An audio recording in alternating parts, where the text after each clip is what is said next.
Here we go. Welcome back, everybody. This is episode number 29. It is about 5:30ish in the early evening of this early summer month. The Lipon is the 10th of the month, and the party is currently in the lower level of the Temple of the Rat, where they found hundreds of rats crawling around on the floors of this maze-like structure. Eventually, the party found a large group of hobgoblins in despair because their friends in another room, it looks like they had been turned to stone by what Soren discovered is likely a large basilisk. The bat's pet rat, Wasabi, has continued to weaken and suffer, and yet the party feels very close to finding the rat master in this moment. So where we left off, Silren and Bat actually decided to be the first to display some valiance and be the first to go into the room with the basilisk. Silren had his shield in front of him as protection, and he cast light on a large stone and threw that stone into the northeastern corner of the room to light it up. Yes, also both Ymir and my shields are polished, so they're reflective, so we can see the basilisk through them. Mm-hmm. And you won't get stoned. Yes. So I think right now shield. I'm holding my shield like this, and I'm looking at the basilisk through the reflection of it. If that makes sense. Is it in your left arm or right arm? Left arm? I was imagining holding it with two hands, but we can say left arm. Okay. Soren can hear, and Bat can hear, that the basilisk started moving towards the stone, because Soren and Bat are not looking directly at this basilisk. But they can hear, and Soren, using the reflection into his shield, can see that the basilisk has started to walk towards the stone, and they can now see that it is standing next to one of the three hobgoblin statues. At the same time, Soren and Bat can also hear tiny footsteps in the walls, under the floor, in the ceiling, and it's giving the very eerie sensation of whatever it is that's going on. The party also notices a wooden chest in the northeast corner of the room, very close to where the stone landed. So that's where we're going to pick up. Bat and Silren, you've entered the room. What would you like to do first? From what you can see and detect, this basilisk does not currently notice either of you. Okay. Cool. Then I will attempt to try to move here while staying hidden, and give other people a chance to come into the room. Okay, so you're stepping about 10 feet deeper into the room. Bat, are we doing anything? Hold on, didn't I have my eyes closed or something getting into this room? Mm-hmm. How does that work with movement? Like, would that affect anything? You'd probably have to be slower. I'm looking this up now. I think it's just like if he knows the layout of the room, then he knows that. He just won't know where the enemies currently are. But if he already knew where the basilisk was, then he effectively has all the information. So right now, are we trying to kill the basilisk, or are we murder? Murder? Okay, cool. I probably shouldn't melee with the basilisk. And okay. I'll ready my wand of magic missile to hit the basilisk. Okay. When I don't know, the others walk in. Okay. Melody, Sibo, Ymir, what would you like to do? Melody will enter the room, and with her eyes shut, she'll keep a hand against the wall to turn the corner, and then use her hand to follow, and then step forward and around the statue as well. Okay. Can you make a stealth roll for me, please? Does she have enough movement to go back to here? Let's see. 1, 2, 3. Yeah, she does. So she'll go there behind the statue. So she's going to be behind the statue. Okay. Yes. She's little. And that's an 18 for stealth for her. Melody, you're not detecting any additional movement coming from the basilisk. However, you do have a sense of where it is in the room. Okay. Just by the presence of the, you can hear it breathing, and stuff like that. Yeah. Same for Bat and Soren also kind of have, especially Soren, because Soren's shield is up, have a pretty sure understanding of where the basilisk currently is. Cool. And does she have a shield? She's not. Also, it's right next to a glowing rock. It is also next to a coin. Yeah, that might help. I believe we discussed last session. I'm going to throw a glowing rock, and it's going to go near it probably. So don't look towards the light. And he is going to meander and use the walls, but he's not going to go all the way around the statue. He's just going to go in to here. So he's kind of behind the statue in comparison to the basilisk. Okay. So he's getting closer to the basilisk, but also sort of hiding behind the central statue in the room. Yes. Okay. And he's going to ready his hand axes. His hand axes, okay. Mm-hmm. So that if battle begins, that will be his go-to move. Sibo, are you doing anything at this point? I'm gonna stand next to I'm gonna go here, which is behind Ymir, and then next to Bat. Okay. But Ymir, closer go ahead. to Bat. Closer to Bat. Okay. Yes. Ymir and Sibo, can you both make stealth checks, please? Yeah. Thanks to that camouflage, that's a 27 for Ymir. Okay. So we have additional 10, right? Yep. I rolled natural 20, so that's 33. Doesn't seem like the basilisk by me. can see either of you. However, you see that it's sort of like it doesn't seem to really be enjoying this this rock that's lit up, and it's like kicking dirt and paper and bones and fur around, using its forearms to sort of cover up the light that's coming out of this rock. You can tell that it's slightly suspicious, but it's not moving toward any of you. I will knock an arrow into my bow, and I'll point it at the basilisk, and then I'll gesture to Bat and Ymir. I feel like we don't really need our shields at this point. We know where it is in the room, so we can kind of just close our eyes and aim at that spot. But I'm gonna gesture to Bat and Ymir, and then go like. Does Ymir have his eyes open, Kat? Ymir, I would be guessing, closed his eyes to feel his way into the room. Okay. He might have turned around to face Sibo, who just walked in. He also he has the reflective shield.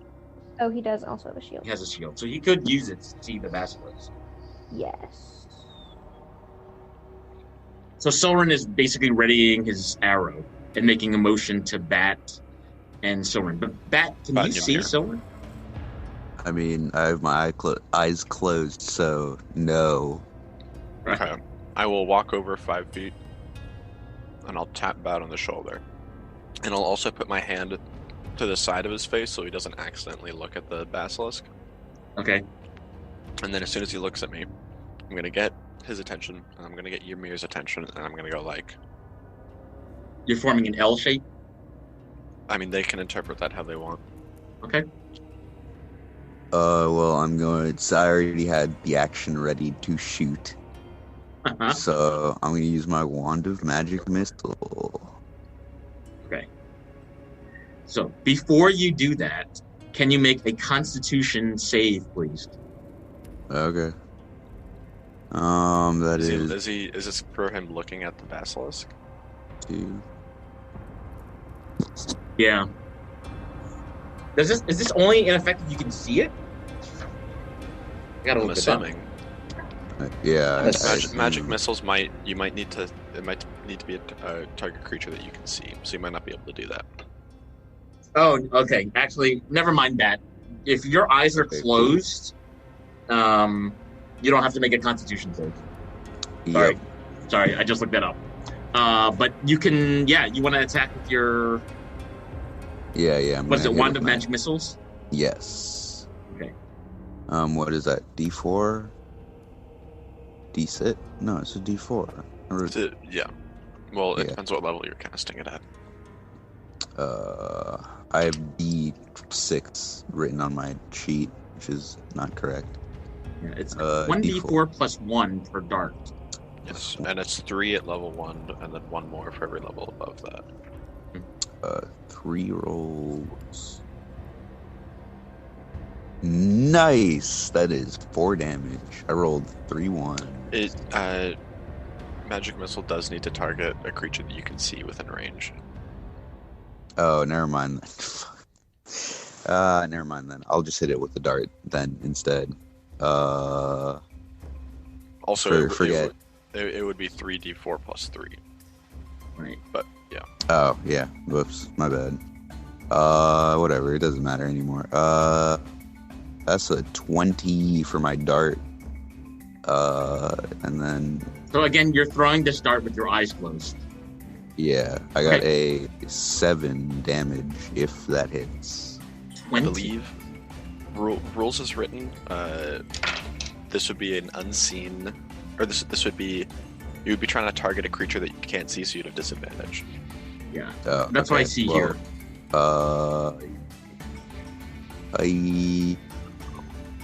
23. Okay, so that's gonna hit. You can kind of hear a piercing squeal coming out of this basilisk. You're not sure where on its body you hit it, but it's crying out in pain. Go ahead and roll damage, Pat.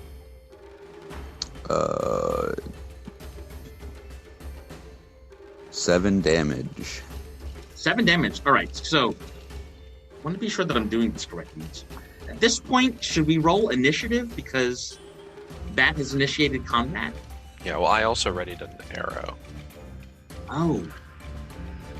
Who else readied something? Emir readied hand axes. So you each get your action before we roll for initiative. I think so. I think this should be like the surprise round. Yeah. So I'm trying to figure out who goes first, Silren or Emir. I guess Silren would go first. I'll have them ready to roll like allies. I think we can just choose. I'm assuming since Silren was the one like using his hand motions to convey instructions to his team, that Silren might be the first to act the next to act following that. Okay. You've been tracking the creature longer as well. Yeah. I got a 9 with disadvantage. Okay, so you can hear the arrow kind of hit the stone wall and fall to the ground, and you can see you can hear that the basilisk is roused and is starting to make a move. But after I shoot my arrow and hear it clatter against the wall or whatever, I'm gonna look towards Ymir and Bat. And say, close in, don't let it move. Okay. Ymir. I'm very tired still, I can't do a funny voice. Ymir, what are you going to do? I think this would just be the readied action. Oh, okay, cool. We're not in initiative yet. Then he'll throw his hand axes. Which are... Oh. So this is at disadvantage too, because he's not looking. Yeah, so that's a... That's a 10 to hit for the first one. Okay. And a 10 to hit with the second one. So Emir, Bat, everybody in the room can hear the clink of both hand axes smack against the wall and fall to the ground. Doesn't sound as if it's pierced this basilisk at all. But you can hear this disturbing growl coming from the creature. Soren, you can detect the breath of this creature. It's panting more heavily, and you can feel its warm breath kind of coming toward your direction. So, those are the three of you. What's that? Shit. Those were the three of you who had readied actions. So now I'd like to ask everybody to roll for initiative, please. It's an 11 for me. Okay. 21. For Melody? Yes. Okay. 21. You also roll for Ymir. Yeah. I got a 20. 20? Okay. 7 for Emir.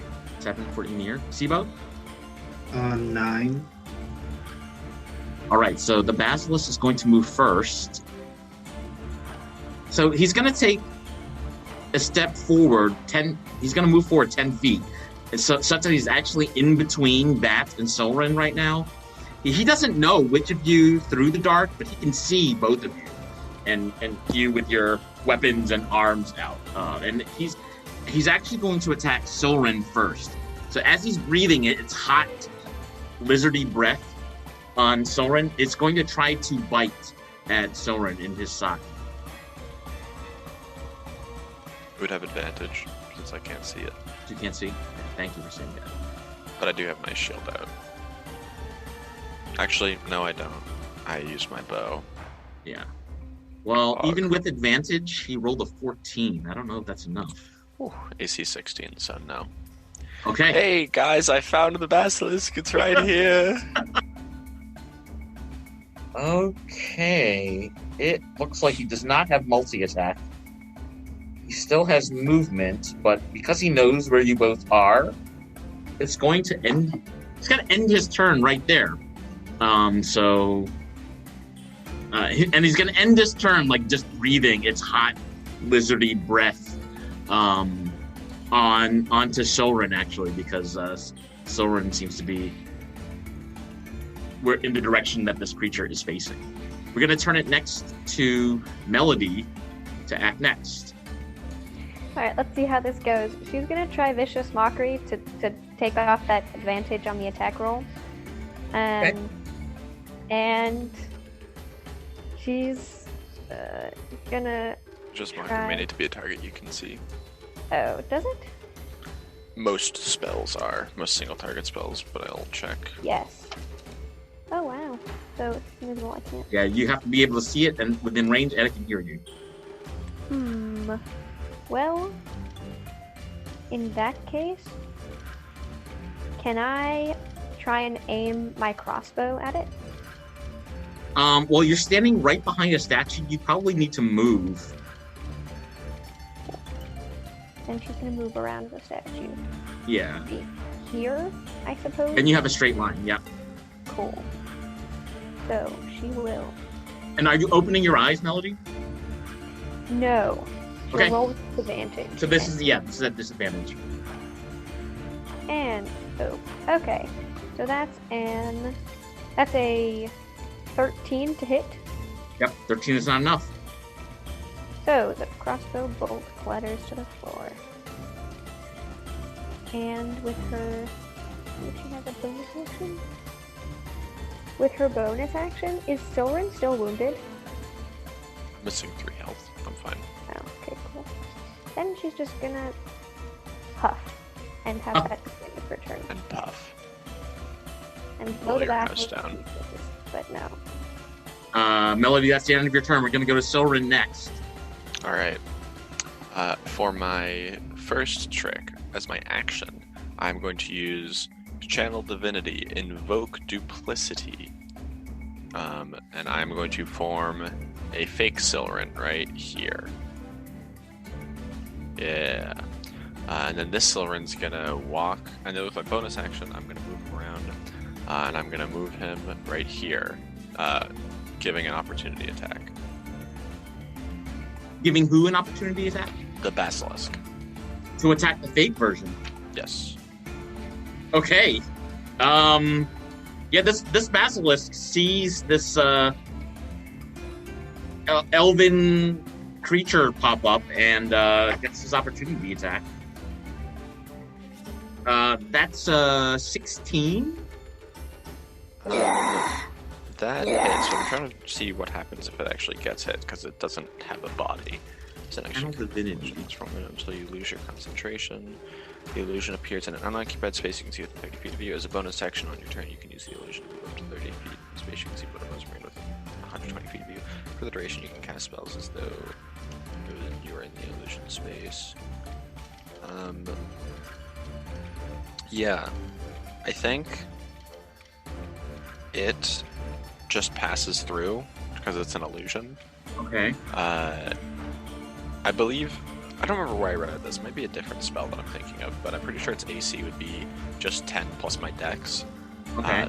So it would be 13. So yeah, 16 definitely hits, or an 18 definitely hits. So it bites it and it passes through the illusion, and now I guess it knows that that's an illusion. Okay, that's what I was trying to figure out. So it does know that it's an illusion. Well, it also depends how smart it is and how well it's going to be able to figure things out in the confusion. It's not that smart, to be honest.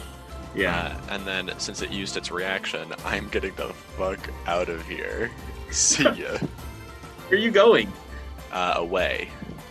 Oh, you're running away from the creature. Okay, because it already used its opportunity to attack on the fake one. It can't use it against you. I'm a big smart boy. And is that the end of your turn? Yeah, I suppose rules as written this wouldn't work, but I will ask, could I have my illusion circle around to here, and then as it draws the attack, real Sylvan runs past, but then as part of the same movement, it circles back to like here?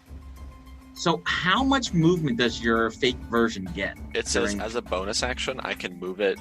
I can move it 30 feet.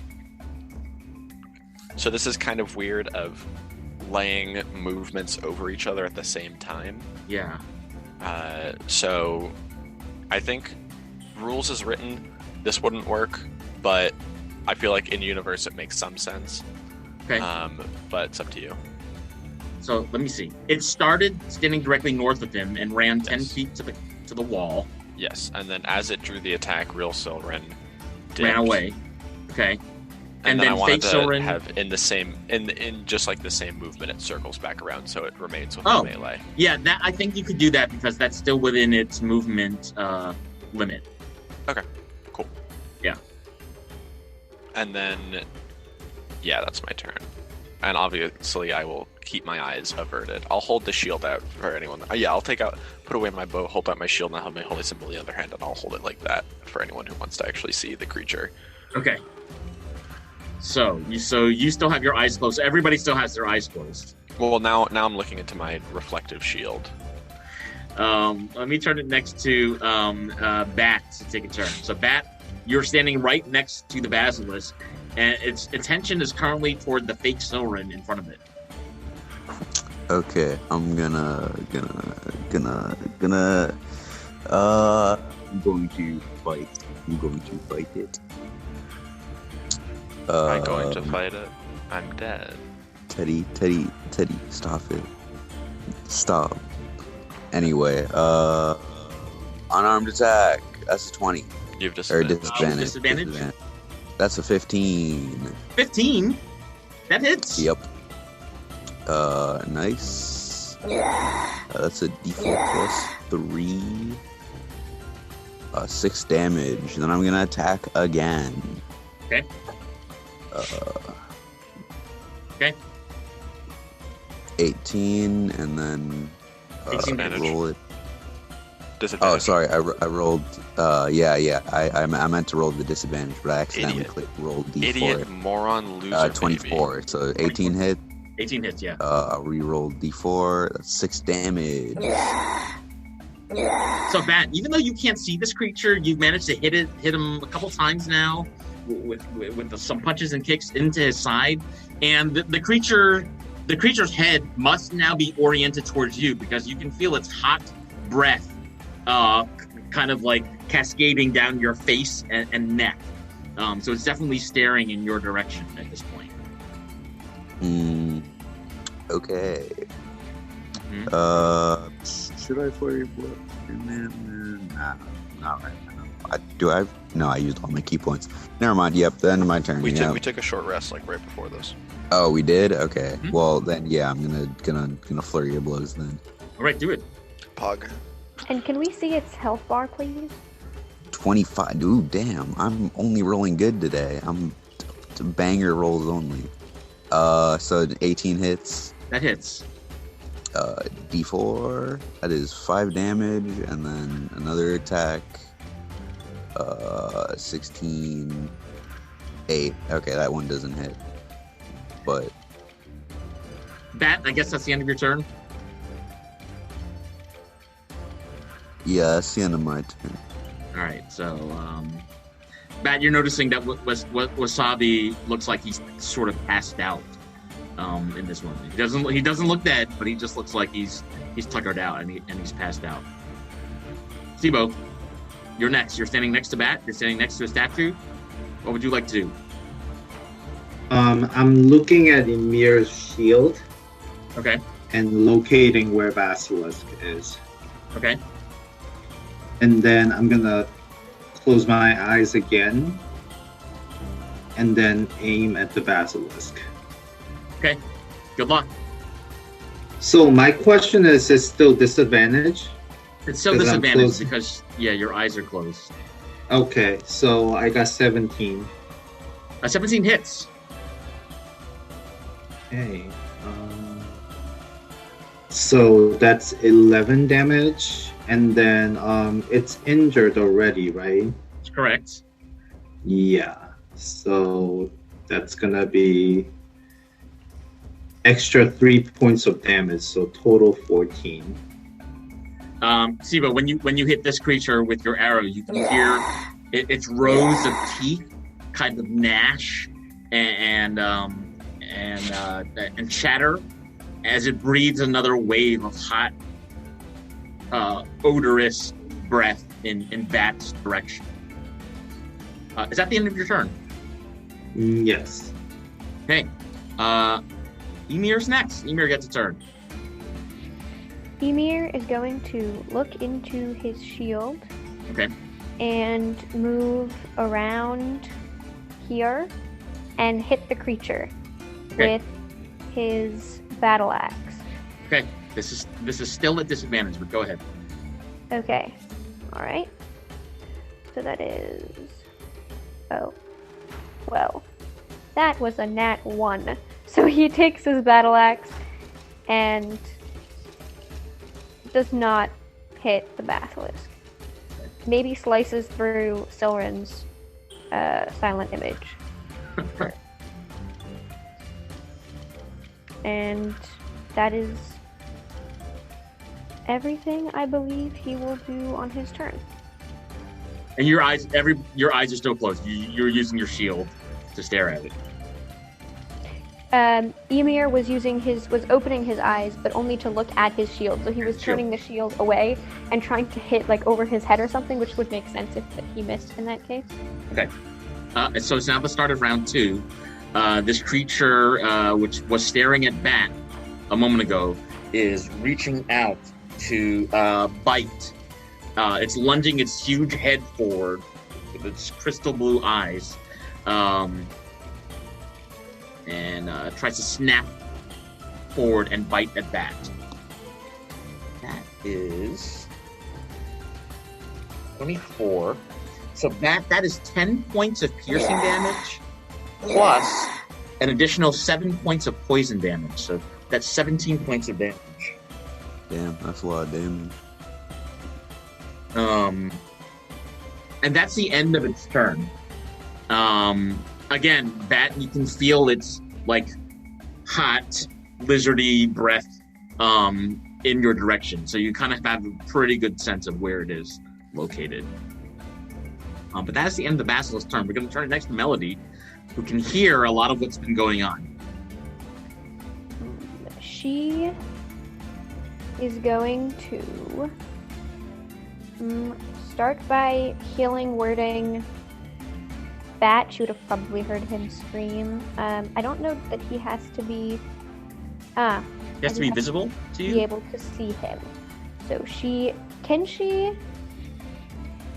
Where is she standing? Oh, can she move to see in Silrin's shield where Bat is? Does that count? Yeah, I think so. You can motion to Silrin to like move his shield so you can look into it. Yeah, absolutely. Mm-hmm.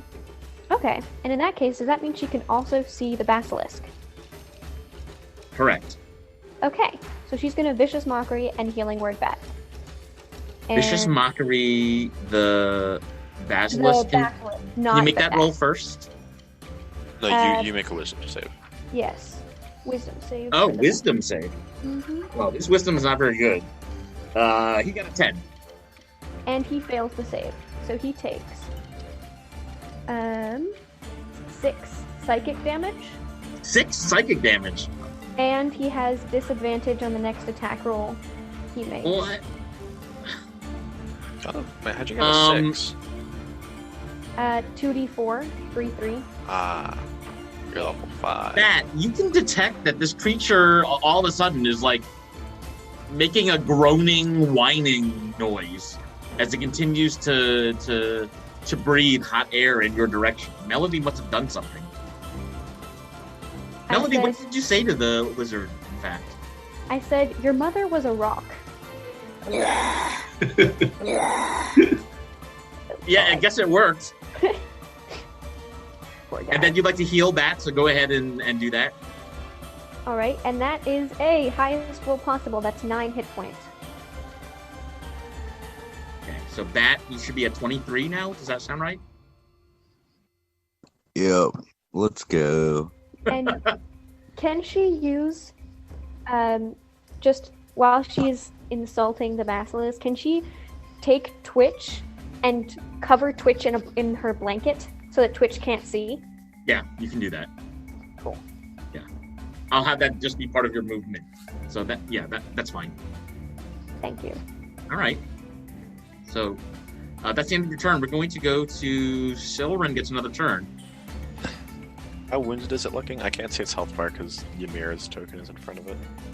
It looks fairly... I mean, you can't see it, but you can hear from what Melody just did that it's groaning a lot more and it sounds upset.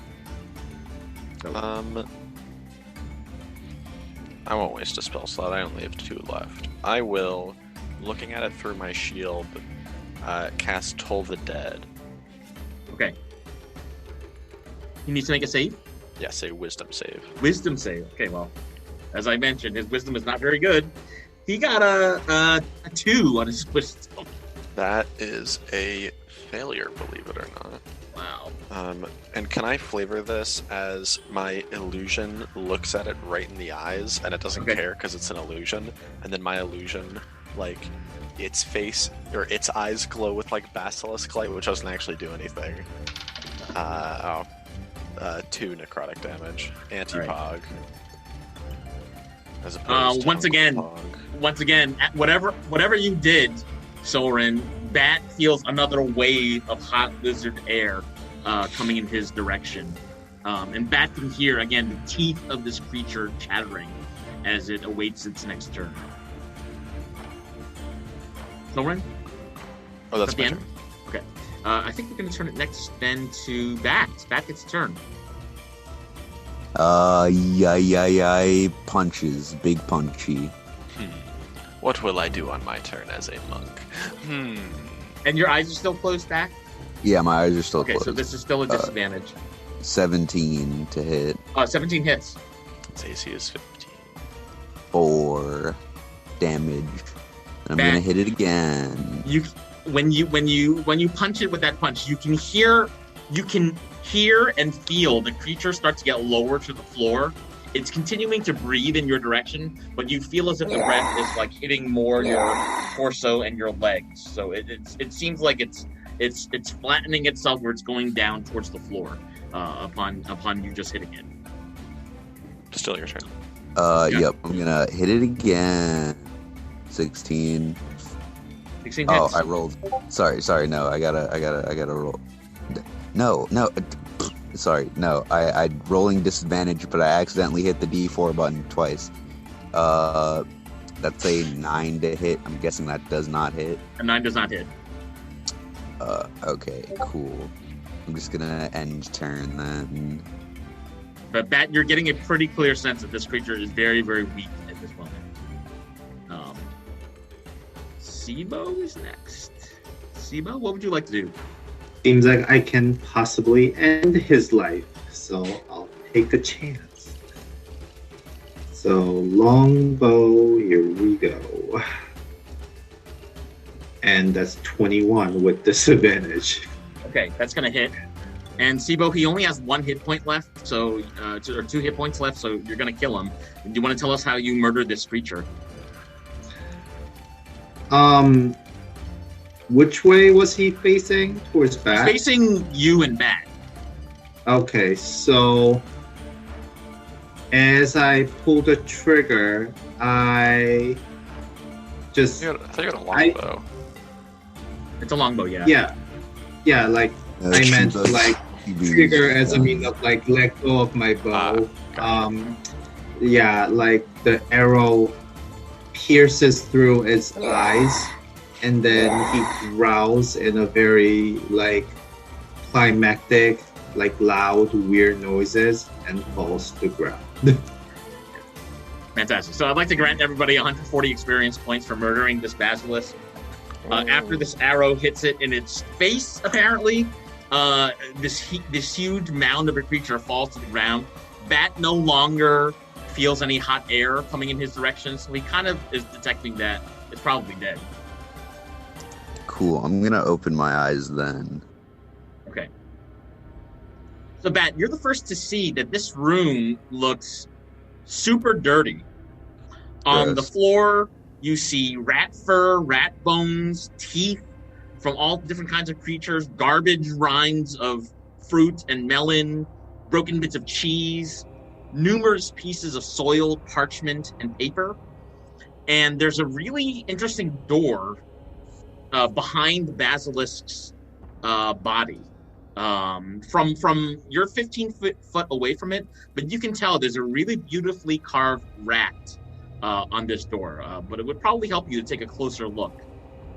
Cool. I'm gonna walk up to it and try to see what's going on. Can I go do my secret handshake with my illusion that only I know, and therefore my illusion also knows? And it's really cool because we like high five, but we fall through each other because one of us is an illusion, but you can't tell which. And then we like roll on the ground, and then we chest bump, but then we meld into one. And then it disappears? Yeah. Well, first I say you're the mad, and then the other one says no, you're the mad, and then we meld into one. Oh my goodness. I think Bat is the only one who sees this right now because not everybody else has their eyes open. Also, can I keep my eyes... After I do that, I close my eyes again, and I reach down towards the ground, towards the basilisk body. Okay. I want to feel for its eyes. Mm-hmm. Are they, like, destroyed? Or... Because Teddy, as a player, heard that they got shot in the eyes. But does Silren know that? I mean, you can reach down and feel the arrow from where it was last struck in its face. It doesn't seem that the arrow actually pierced the eyes, so the eyes are actually intact. You feel like this, it's like a wet, spongy, almost substance of its large blue eye. Hell yeah. I want to harvest the eyes. Okay. I don't know what role that would be. Just I think a dexterity check for how limber you are and not detaching the wrong things. 15. Yeah, that's enough. So you now have a crystal blue basilisk eye in your possession. Hell yeah. I don't know exactly how this works. I feel like it might be useful. Also, can I try to make a medicine check to know how I could, like, preserve this so it doesn't, like, shrivel up and die within 2 minutes? Yeah, go ahead. What is my medicine? +3. 17. You haven't researched it that well, but from what you do know about more dangerous creatures and eyes, it would probably help to have some sort of cloth or leather bag that you can enclose in order to preserve it. So I don't look at it. Right? Yeah. Yeah. But also that will help like keep it intact. Mm-hmm. Okay, cool. Do I have one of those? I think My inventory is a big old mess. I have priest's robes. Well, I guess I'm probably wearing those. What's in the explorer's pack? While I'm doing this, other people can do stuff. At this point, Melody, Sibo, and Emir have kind of figured out there's no more movement coming from this creature, and that Silren had just taken out its eyes, so you probably feel like it's okay to start opening your eyes. Can I also take both of them? If you want. Yeah. I mean, there's no point in not. Melody? Just taking one eye? Yeah. You want to make another, what is it? Dexterity. Dexterity roll? Sure. 13. Less good, but not. Yeah, that's enough. Terrible, I hope. Okay, that's enough. So you managed to extract another eye intact. Yeah, Melody I don't... would go over to the door with Bat and help inspect it. So Bat and Melody. Does anybody have a leather pouch or something that I can use to hold this? I've got a few peeled grapes. I want to save them for later. No. All right. Also, why do you have peeled grapes? What are you, weirdo? What? It was a snack. Melody? I was the snack for later. Don't judge me. Don't judge me. Why are they peeled? Why are they peeled? Do you eat grapes with skin on? What are you, fucking gross piece of shit? I have standards. I used to live in a castle. I don't eat my grapes with skin on them. I eat them peeled by my servants, but my servants aren't here, so instead, I will have to peel them myself. And I did, and they're wonderful. Oh, the pain and the suffering. You're a weirdo. Anyway, I'm gonna open this door. No, Melody's gonna stop Bat from opening the door and simultaneously... Sorry, I meant inspect the door. Wait, I haven't even described the door yet. Wait, Melody would like to pipe up that she has a costume. And this costume of hers likely has some kind of accessory on it. So she'll just pull out the bundle of all of her costumes and hand it to Silren when he asks for stuff. And then go to investigate the door. Yes, I will wrap them up in a little thing of cloth that I'll cut out from the underside of something so it won't be missed if there's another layer of fabric over it. Yeah. So you're using Melody's funny costumes to wrap up these eyeballs. Sure. Yeah. Okay. So as Soren is serving his lord realness to this dramaness going on, Sibo's gonna be laughing a little, and then as that's happening, he is also gonna try to take something for souvenir, and that is gonna be basilisk tooth. You want to take the basilisk teeth? Okay, could you make a dexterity check? Yes. Harvesting from this creature. That's 15. Yeah, that's enough. You managed to take out its teeth with a minimum of blood spattering out. Yep. And do you get to specify how many, or just? Let's say you managed to take out 2 teeth in one swipe of your dagger. Yep. Melody calls out, if you guys are taking stuff, if he still has any venom in his poison thing somewhere, you could grab that too. Not about that icky shit. I got what I needed. I got my peeled grapes. I'm not about to reach down into a spooky lizard. You could do that yourself. Sibo, how are you handling the teeth of this creature? So, how am I picking it up? Are you wearing gloves? Are you gonna put them in a bag? What are you doing? I think I'm wearing gloves. I'm not sure. Oh. I think I'm going to ask Soren for a bit of cloth or something. Okay. Sure. And then I cut a little bit more out of Melody's costumes. Okay. And I guess I'm wrapping that up. Okay. So you now have 2 teeth in your possession. Wait, so just questioning, are the teeth poisonous? I thought, They might be. Oh. And can medicine check to see if it is venomous or not? Yeah. Okay. You want to make a medicine check? Yeah. Yeah, go ahead.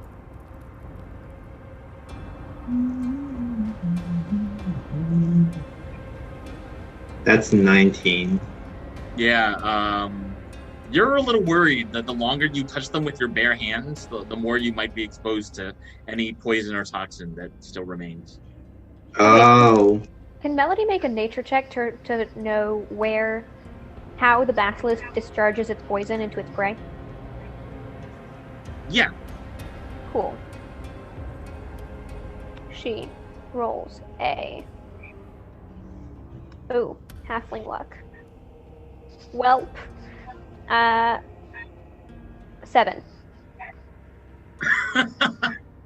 Melody, unfortunately, never really passed her reptileology course when growing up, and seems to think that the venom comes from the creature's nose. It might be coming from its nose, so those teeth should be fine. And can she roll to investigate the door? Yes, so yes, let's have a look at the door. So that and Melody are standing in front of this very ornately designed door. On the wall next to the door, they see some interesting graffiti.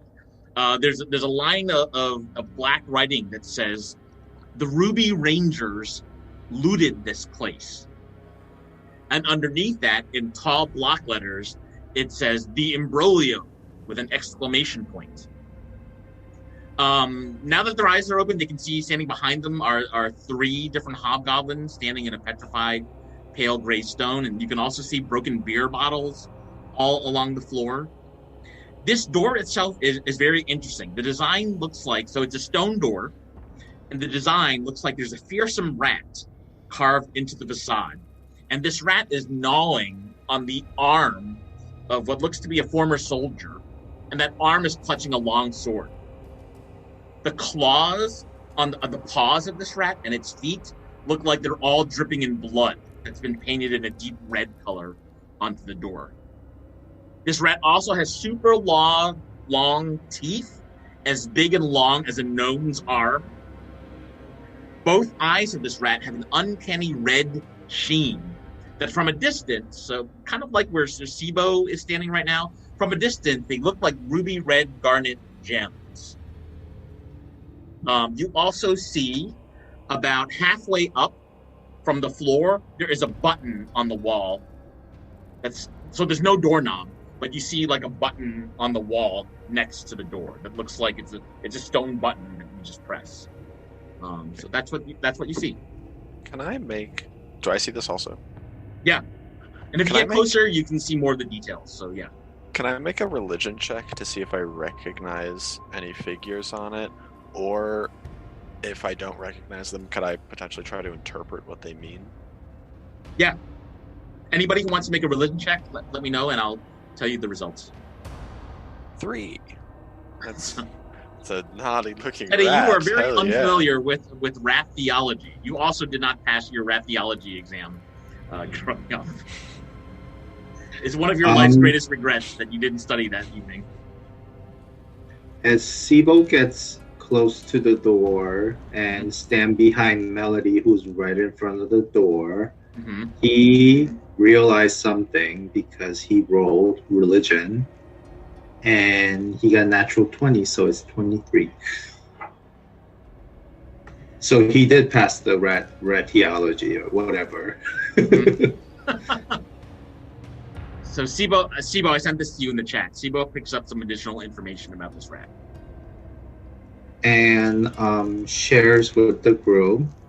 This looks like sort of a rat god of some sort or a rat master. Yes, exactly. So, that's what I was going to say, yes. So this might be the rat master that we're looking for. He looks scary. Sibo is kind of like, ugh.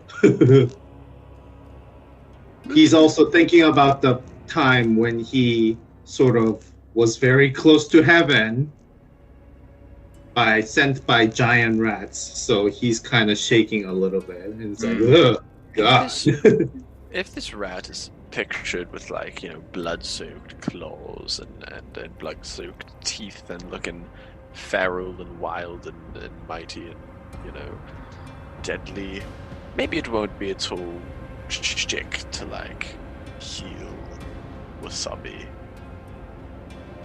I think if anyone can convince the rat master to do something, that can do it. He was raised by rats. He's lived with rats for years. That knows what's down. Or what's up, rather. Dang. Yeah, sure, whatever. It's big rat, open door. That's my thought process. Rat, open door. Wait, I don't understand. Are you saying that out loud? Yes. My thought process. I see big rat. That means help other rat. Open door. Okay. That makes perfect sense to me. How are you opening the door? You're just saying out loud, open door? Is there a handle? Oh shoot! I closed. There's a button. There's a button halfway up the wall. It's on push the There's no door now. It's a stone door. I'm gonna click the button then. You're gonna click the button. Okay. Yeah. That you click the button and you hear this skittering noise again above you coming from the ceiling, and also you feel as if there's something in the wall or coming up from the floor, and you notice that the floor near one of the statues starts to tear away a little bit, and all of a sudden you see 3 fairly large-sized, God damn it, disease-looking rats with red eyes appear, and they have surprised you, and 2 of them are attacking and biting Emir immediately. Yikes. Emir is struck for 8 points of piercing damage, and I need Emir to make a Constitution saving throw. These rats are clearly diseased. If they're diseased, is that what Wasabi's going to turn into? It's gross. I mean, that's a 10. Maybe. Emir's giant heritage seems to be enough to prevent him from getting struck by this rat disease. So, could everybody... Brett's going to come back and be like, what did I miss? We'll be like, Ymir has syphilis. And... Could everybody please roll for initiative? Damn, that is not good. Ymir rolls an 8. 8? Okay. I rolled a 5. 5? Okay. Unfair. Okay. Melody? Melody rolls a 4. Wait. Ebo? I rolled 7. Oh boy. This is bad. This is going to be interesting. Okay. All right, this might surprise you, but Silrin with an 11 actually goes first. That's terrible. That's the worst. Why? What the fuck? I wasn't paying attention to what other people rolled, but holy shit. Yeah, Silrin, you still go first. Alright, but we do have light in this room, so we're not blind. Yes. And I'm assuming that the door thing lasted for more than a minute. Oh, yeah, the amount of time it took? Yeah. Yeah, okay, so my duplicate is definitely gone. Mm-hmm. I didn't have a plan. I didn't have a plan ready because I didn't think I was going to go first. Well, 2 rats just bit Emir, so that might... Is he looking rough? I can't see his health bar. Emir, what do you say? Was it rough? Hey, buddy. That's almost a third of my hit points. Hey everyone, real quick, close your eyes. Just close them. Just look away. Just, close your eyes. Okay, whatever you say. Melody and Emir close their eyes. Sibo closes his eyes. Yeah, I'm closing my eyes too. I'm gonna do a really cool idea that I thought of on my own without any help from Blake. I'm gonna take out the peeled grapes and I'm gonna point them at the rats. Okay.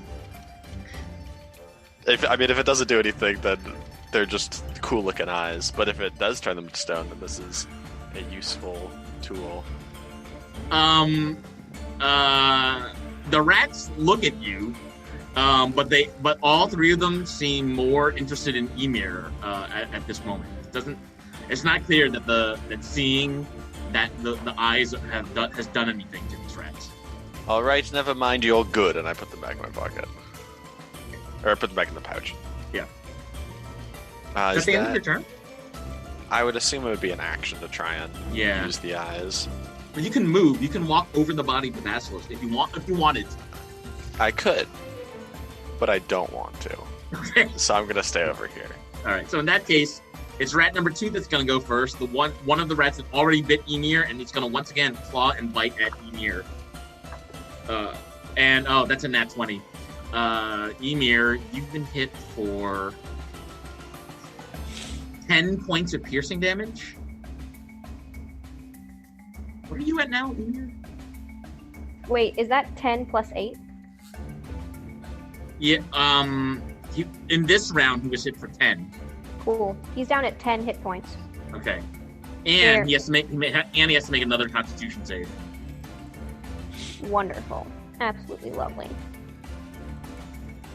That's an 11. Once again, it looks like Emir's Goliath heritage has prevented him from getting sick, from getting bitten by this diseased rat. And the rat is like snickering, and you can see, all of you with your eyes open, you can see that its whiskers are moving. Their eyes look deadly. These rats look possessed, and they don't look normal. I can tell you that. The next to act is the rat furthest to the left. It's going to move all the way to where the basilisk.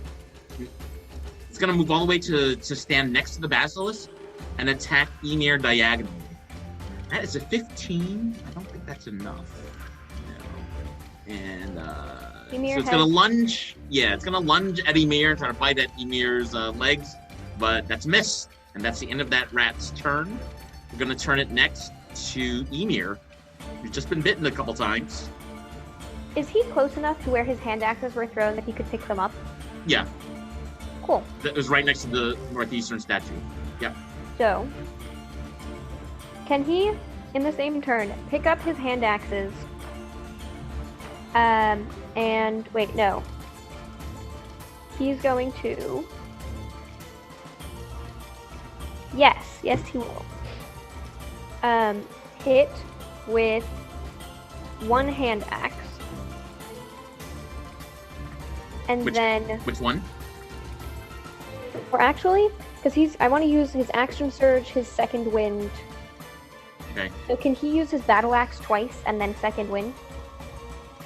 Yeah. He gets double attack in one turn.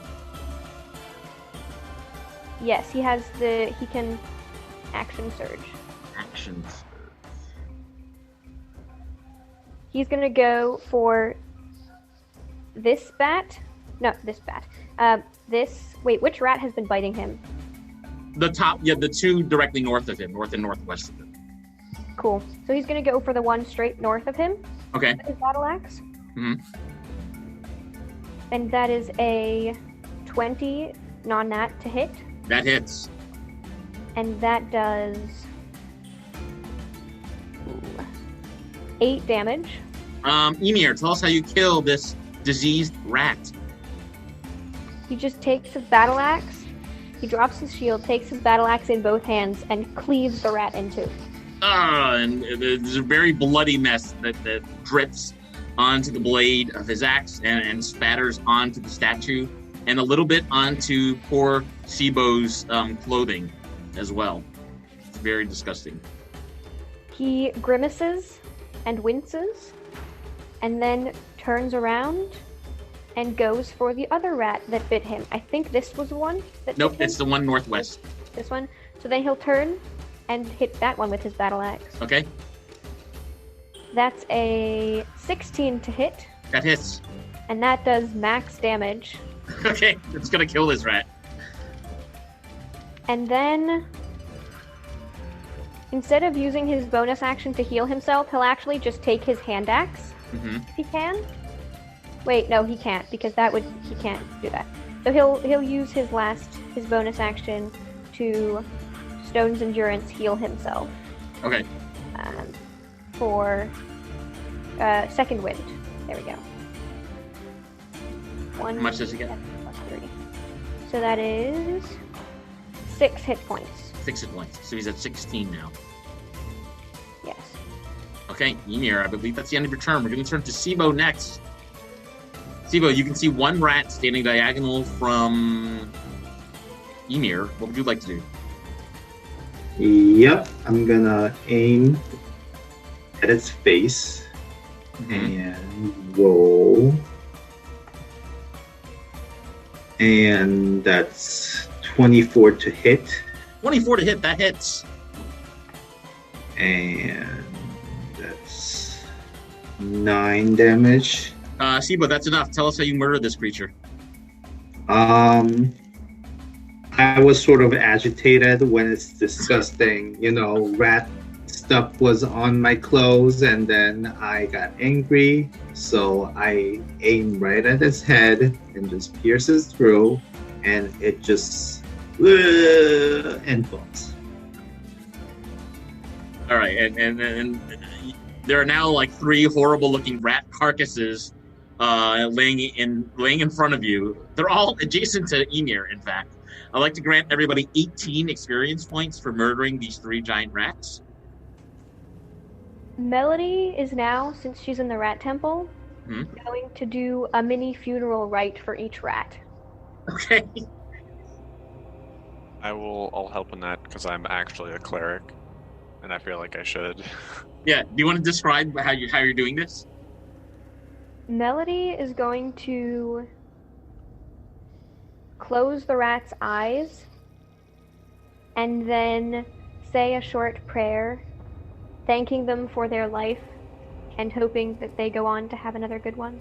She prays, "Dear Ratmaster, I thank you for this rat's life. I apologize for it having had to pass on, but I hope that it goes to a place where it can have all it needs and can work for what it wants. In the name of all the love and life in me, I pray. Amen." And she turns and does that over each rat. I'll do one big one where I pray to Timora, and I'm like, dear Timora, may you watch over these disgusting, putrid, big-ass rats that we just killed. May you watch over them in the afterlife. They were gross, but they were chill for the most part. They did bite us, but it's like 3 rats. Shouldn't be that big of a deal. I trust you. You're cool. As always, love you, Silrin.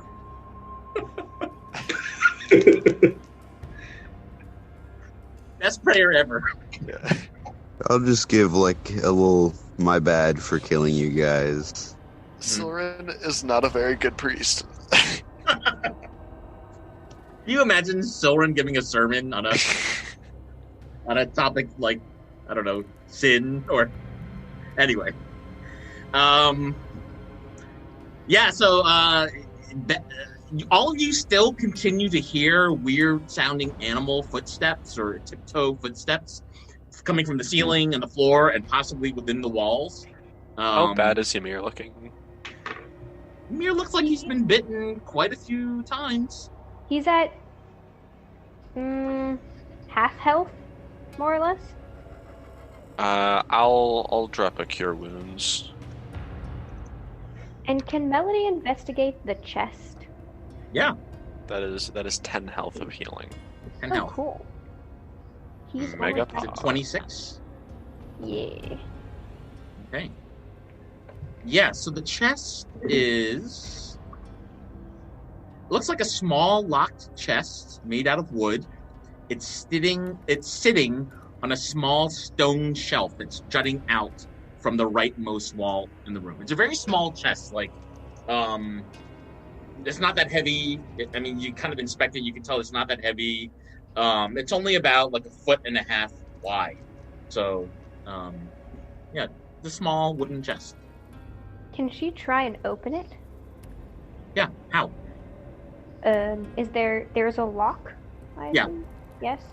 Cool. Can she try and pick the lock? She has a bun, so I'm assuming she has hairpins. Yeah, make a dexterity check. Alright. Dex check. Go. Okay, that is all of 8.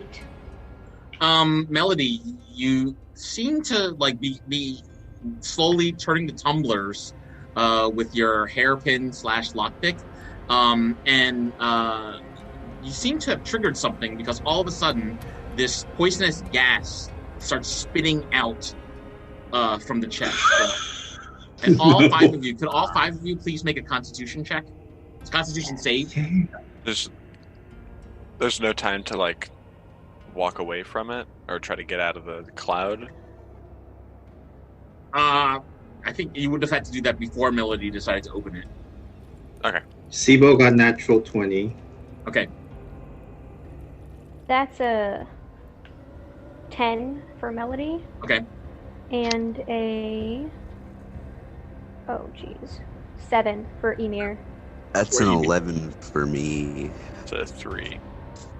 3. Emir and Silren, you are both struck for 8 points of poison damage. Pog. Yikes. Within moments, all of you can see that this green poisonous gas has dissipated, so you no longer detect it in the room, but that was not a pleasant surprise. Dang. No. Is the lock open now? Go and find out. I'm gonna walk out of the room. Okay. Melody's gonna shoo everyone else away as well. So everyone's gonna move out of the room or back up? Well, yeah, you can move your characters. Wait. Adjusting his hit points. So it looks like everybody's kind of backing up out of the room except for Sibo is still in the room, kind of in the corner. Silren, are you moving outside of the room or? Oh, yes, sorry. I wasn't looking at Roll20, but I did walk out of the room. And she's gonna try and fiddle with the lock. First, she's gonna try to just pull it down to see if it was unlocked. Go ahead and make another dexterity check. It does not look that you successfully picked the lock. That's a 19. Oh, Melody, you, this time with your hairpin, you managed to pick the lock, and the top pops open, and inside you find a whole lot of money. A whole lot of money. You find 700 gold pieces. Looks like 3 potions of healing and a +1 dagger. This is a pretty nice find. Wow. Who would put this here? Ooh. So that is 140 per person, gold, I believe. And Right? so she's gonna call everyone back over. Hey folks, this is 140 gold per person. Mm-hmm. It looks like she's gonna hand 1 potion of healing to Emir and 1 potion of healing to Silren. I owe you guys these. Anyone want the last one? The hobgoblins, by the way, they see Silren, Emir, and Bat run out of the room, and they also see that Emir's been bitten pretty badly, kind of around his legs and knees. And the hobgoblins are asking Emir, "What happened to you? What bit you?" What do you think? The basilisk in there? The one that stoned your friends? Ah! And did you kill it? No. Yes. Oh, Nope. yeah, Wait. no, we didn't. Yes or no? We walked in, and we fought it, and then we came to a peaceful resolution. We talked it out. Actually, a chill dude.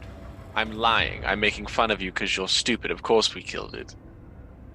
Ah. And the hobgoblins seem very happy about this. And they're looking at each other like, well, does that mean our friends are safe? Can we drag their bodies out? Sure. Yeah. Should do be whatever good. you want with them. Okay.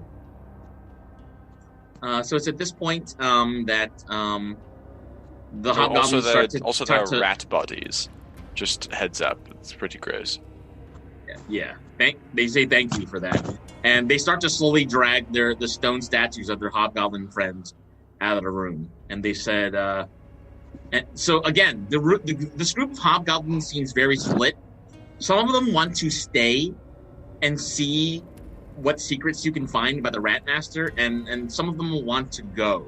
So they're kind of like, they're speaking in common.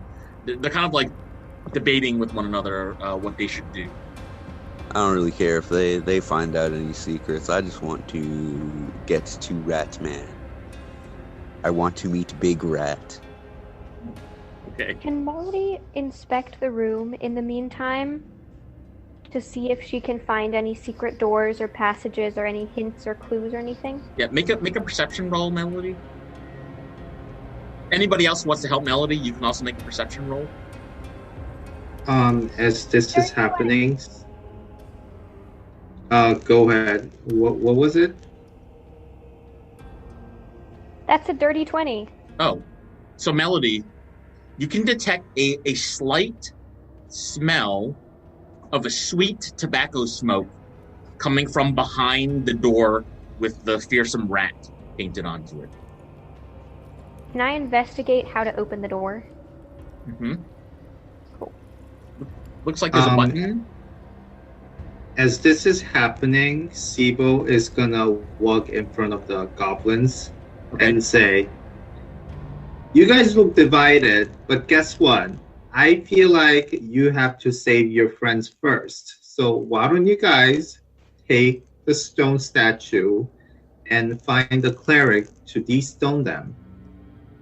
And perhaps you guys may come back here if you're interested in, finding the rat master." Can you make a persuasion check, please, Sibo? Yeah. That's 19. Okay, that's enough. So the de facto leader of the Hobgoblins says to you, that's a pretty good idea. We can always come back here better armed, with better weapons and more magic, after our friends have recovered. Thanks for taking care of that basilisk in there. Good luck. Maybe we'll see you at Malo Misto. Bye. Save your friends. And one by one, they start to filter out of the room, leaving just the 5 of you remaining. Melody rolled a dirty 20 on investigating the door for an opening mechanism. So, Melody, you don't detect any typical opening mechanism. Like, there's no doorknob. You see this button on the wall, and you do see that there are certain features of this rat painting that stick out for you. For example, the deep red sheen in the eyes, the long teeth coming out from the front part of the mouth of the rat, and the blood stains on the claws and the feet. Can I try to take my dagger, poke it into one of the rat bodies and get it covered in a little bit of rat blood, and then wipe that rat blood on the mouth and claws of the, not statue, but like the, right? Carving? Yeah, is it a statue? Yeah, the carving. It's carved into the door, so it's like you're using the tip of the blade or something like that. Yeah, well, I stab it and then I just like. Yeah, Teddy, could you roll a D6 and a D4, and tell me what each roll is? Sure. D6 is a 5. D4 is a 3. Soren, you notice something very strange occur to your blade as it sprouts a row of teeth. All right, I drop it immediately. Attached to the hilt. What do you do? I drop it immediately. You drop it. So Melody can see that there are like teeth all of a sudden on your blade. I stomp it. I stomp it with my foot. I stomp it until it's dead. If it was never living, then it's not going to live ever again. Okay. Sibo sees this, so Sibo's seeing you like stomp on your blade, and there's like busted teeth now all over the floor. Well, it wasn't moving, was it? It wasn't moving, no. Okay, thank God. It would have been a cool dagger, one of a kind. I mean, you can get yours if you want. Does it look like there's any gaps in the door where something would fit?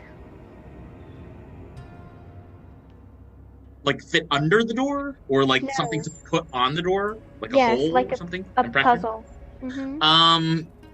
I mean, the only impressions in the door are from the carving itself, and it's the features that stand out. So the eyes, the teeth, the claws on the paws. What was and on the feet. wasn't there like an imbroglio message that said like, "We got the fucking tomb, idiots"? But that's probably like a No, puzzle. there were 2 messages. One was the imbroglio just like signing off on their hard work, and the other one was the Ruby Rangers looted this place. Mm-hmm. I'm gonna say to the door, "Hello, I'm a Ruby Ranger. Let me in." Nothing happens. All right, I'm gonna crack my knuckles. I'm gonna go. Open. You're saying the word open? Yes, and I'm pushing my hands forward like this. I'm not touching it. No, but not touching the door. Okay. I'm willing the door to open. Soren, to your surprise, absolutely nothing happens. Damn it! That is surprising. So Sibo is going to walk in front of the door and reassess the things. And then you said this was like basically, so the rat was biting from the arm that was holding a sword. Yep. You said it looks like an arm has been ripped off somebody else's body. That arm is still holding a sword, and the rat is gnawing on it. So I think this is some kind of a riddle or some sort. Wait. Okay, so wait. Could I try casting thaumaturgy to open the door? Yeah, and Melody, you were saying something too? Is the hole the rats crawled through to attack us still open? You see rubble on like small, not rubble, but like small cracks in the ground where the rats emerged. Yeah. But it wouldn't be big enough for even me to fit through. No, you'd have to dig and yeah. Okay. Yeah, Bat, go ahead. What are you doing? I cast thaumaturgy to try to open door. Everybody stays silent for a moment as like a wisp of dust kind of like flows across the floor, but the door does not move. Okay, then. Melody will take out her dagger, her normal dagger, and do the same thing Silrin did, but she's not going to drop it. She's just going to like cradle it in her hands. Okay. So that it can sprout teeth and move and whatnot without her hand being clenched around it. She's going to first put Twitch down on the floor and like let Twitch go. Okay. And it's a dagger that you're using? Mm-hmm. Can you first roll a d6 and then roll a d4 and tell me what both the results are? Yes. So, rolling a d6, that's a 6. Mm-hmm. And rolling a d4, that's a 2. Melody, all of a sudden, sprouting from the top of your head, looks to be a paw of a rat. I'll walk out of the room. Long black nails, kind of like moving, and it's moving independently of what you are doing, and it's just like sprouted out of the top of your head. That's so strange. She's gonna like reach up and try and feel how long this paw is and if it's friendly to her. It's about, I don't know, 1.5 feet long. Each nail of the talon is a couple inches long. It's dark black. The foot itself is quite furry. That's half my height. I just grew it's like huge. Half my height again. Oh, yeah, on you, it's huge. Yes. Twitch doesn't really like this. Twitch is like run away to the other corner of the room. I don't think anyone likes this. I don't think anyone in this party likes this. What is going on right now? Although Soren is saying this, Sibo is looking at the new growth of Melody, and it looks slightly hideous, but also he is complexly like envious of the high growth. You're envious because now Melody's taller than you? Yes, at the same time, it looks at its like hideous rat hand and somehow like wants to give it a high five but afraid of it at the same time. So Melody, this like paw is just on your head, moving around, moving its nails. Can I control it? You could try. What do you want to do? She's gonna imagine the claw reaching onto her backpack and opening her pack and pulling out a bunch of rations. Wow. Okay, it's almost like Maid's hand. Do we need to form a rat? Is that what we need to do? Do we need to make a rat? Look, one of us has got to turn into a rat. One of us has got to turn into our Fursona. It's got to happen. That's what's happening here. one of our fursonas. You're the only one with Exactly. a fursona, and it is a rat. No, false. So go ahead, touch the door. Fine, whatever. Melody, you don't seem to be able to control it. Like you're trying to make it do something to your bag and extract something, but it's not working. Okay, if I pet it, does it attack my hand, or is it just this really strange moving arm? So you move your hand to kind of like pet this paw that's grown straight out of the top of your head, and it doesn't like it accepts you petting it, but it's also not encouraging you petting it. So it's somewhat indifferent, but it does react to when you do try to pet it. This is strange. This is like melded with a bit of rat. This is weird. Okay, well, have we tried rubbing? Well, yeah, we tried the dagger. So Sibo is going to kind of suggest something to Melody. Mm-hmm. He's going to say, "Can you make your hand to grab the sword from the wall?" My rat hand? Yeah, somehow oddly, like he is afraid it's gonna swing, but at the same time, Sibo thinks it might be the clue. Is the sword grabbable, or is it just carved into the... It's carved into the wall. It's painted into the wall. Yeah, carved and painted. Okay, can I lean my head, because I assume this hand can't see. So can I lean my head so that it touches the carvings on the wall? Yes. So Melody, you're now like standing right in front of the door, leaning forward to force this paw to like touch the door. Does it do anything? It's tapping on the door, kind of feeling it around. What's Hand's reaction? Well, if it had can't speak to you, but emotion. it can't speak to you, but you're seeing that it's just like inspecting the door, really. Huh. So... can she move it to try and touch, like, the teeth and the claws? Mm-hmm. Cool. So you kind of move your body around to get it to touch the teeth, and then touch the claws, and again, you can't. It's not expressing emotion, so you don't know if it's enjoying this, but it's just kind of like, touching everything and inspecting what's on the door. Okay. Can I have it dip its claws in blood and then smear it on the door? What blood? Like the blood of the rat carcasses? Yes. Okay. So what, you're gonna like lean over and rub it in the blood or something? Yes. Okay. This suddenly turned into a horror movie. This is kind of weird.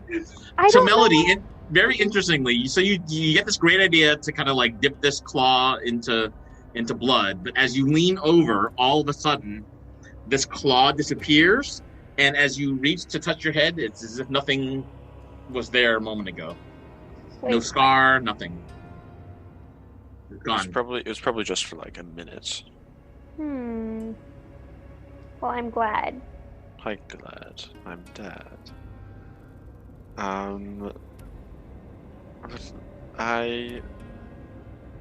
I pick up a rat carcass and I throw it at the door. And the rat carcass falls at the foot of the door. Cool. There's a little bit of a blood stain now on the door coming from the rat's blood. I am quite literally throwing shit at the wall and seeing what sticks. So Sibo is thinking, what have we not tried, and what do we have to do to get this right? And one of the things that we haven't tried is we should use, I think Rat Temple will welcome another rat fellow. Mm-hmm. So I was wondering, maybe that's why rat appendages are growing when we touch this door to enable us to get in the door. So what I was thinking was either rat itself push that button, or we make something that grow into like a rat part and then push the button and maybe see what happens. Be my guest. Yeah. Who will test that out? Melody will offer her dagger again. Should And I? what will you do with it? Smears it in the rat that fell at the bottom of the door. Okay. And then on the door again. Where is she pointing it? Just on the door? The teeth and claws. On the teeth and claws on the door. Okay. Mm-hmm. And she rolls a 5 followed by a 4. Your blade, all of a sudden, emerging from the hilt of the blade are a row of rat's teeth. Look almost identical to what happened to Soren's blade when he touched it to the door. Can she use the teeth to push the button? Yeah. Okay. So you're gonna press the teeth that are on your blade onto the button? Mm-hmm. Okay. So and the button presses just the same as it did before, and all of a sudden, emerging from some cracks in the ground are 3 more diseased rats. Sorry, guys. No, it's fine. I think it's just, I kind of suspected this might happen. So let's go. And then Sibo somehow realized this can happen. And he's going to, he was thinking about readying his bow. Does that help anything? Yeah, I'll let you retro. I mean, I'll just let the one of you then retroactively ready that action. So, if you want to take your move, then these 3 rats will make their move, and then we'll roll for initiative again. Okay. So, Sibo is going to aim at the one here. Okay, diagonal, go for it. Yep. And that's 18 to hit. That hits. And that's 8 damage. Sibo, tell us how you kill this rat. As it emerges from the ground, I am aiming at its head that emerges sort of like a peeps out, and then just, basically shove the arrow into its head so that it won't come out. Any of you ever go to like a carnival or a fun fair with that carnival game where you have to bash the heads of the things that pop out? Yeah, the hedgehog or whatever. What is it called, the game? Whack-a-mole. Whack-a-mole. Yeah. I was like, that's what happened. So Sibo, you managed to kill this first rat that's popped its head out of the ground. The other 2 rats are actually going to head towards... Where is Silrin, by the way? Right next to one of the rats. Okay. So both rats are going to move next to you and try to bite. AC 16. Oh, yeah. The first one got a nat 20. That'll hit. Second one got a 19. So they both hit. Each one strikes you for...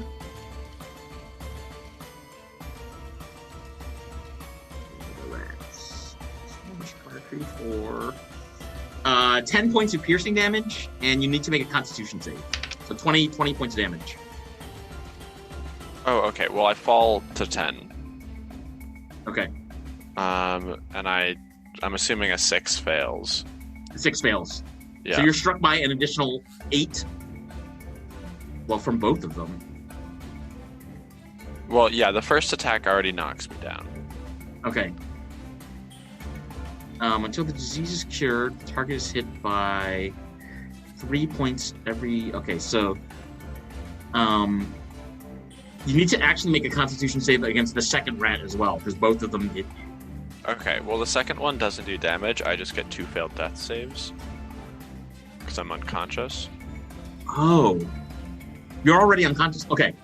I was at 7 health, so the 10 knocked me Knocked you to out 0. unconscious. Okay, so the poison is moot then at this point. Well, if I take poison damage, then that's a failed death save. When you fall to 0, unless the damage that takes you to 0 is enough to go below your max hit points, or like, other way around, then you instantly die. If that's not the case, then you go to 0 and you make a death save at the end of your turn every round. Okay. 3 fails is death, 3 successes is stable. And any damage is 1 failure, any critical attack is 2 failures, and any melee attack against an unconscious creature within 5 feet of you is an automatic critical. Okay, so how many attacks would...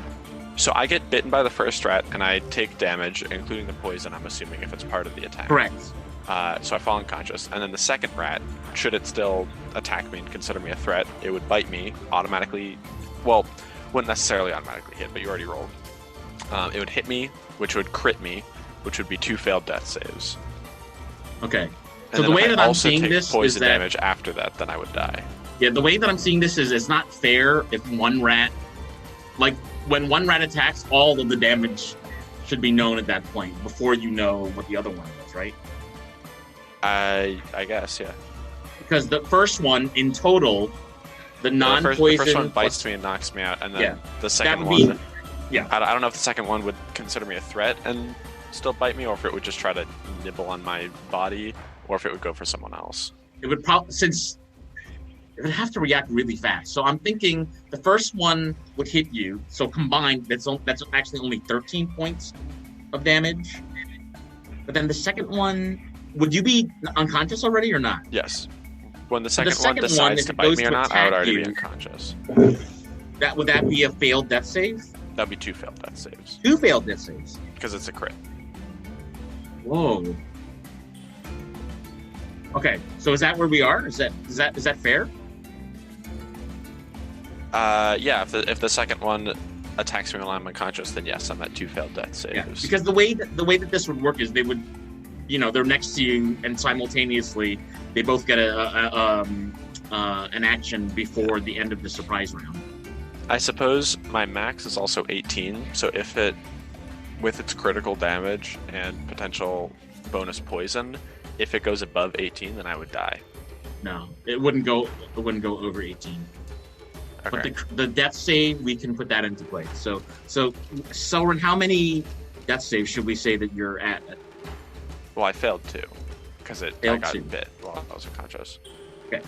So now, could everybody make an initiative roll, and we will determine the next turn order.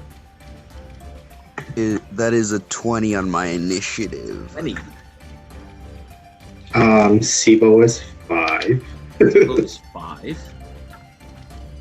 I would still roll to determine when I make my death save. That's right. I got a 20. 20? Which You're is gonna go bad. first again.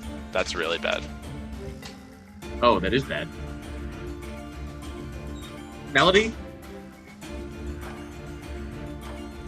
My initiative is 17. Okay. And Emir's initiative is 9. Okay, so here is what we have. Wait, Bat and I both got a 20, right? That's right. So you can decide what you want to do. Okay. You want me to go first? Or you want to go first? I'll let you go first. Okay. The healing potion? There are 3 healing potions in the chest, and if I remember correctly, I went Silren, Emir, I owe you guys 1. So Silren should have 1 at least, and Emir has at least 1 as well. Was that just a normal healing potion? Yeah. Okay, That's what it looked like. I forgot to write that down. Thank you for reminding me. Yeah.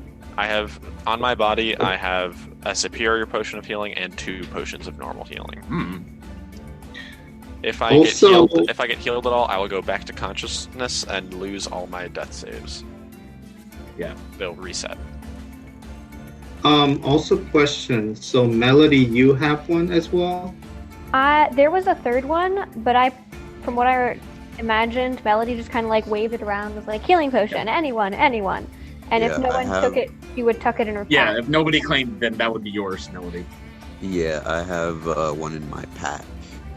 So I'm gonna.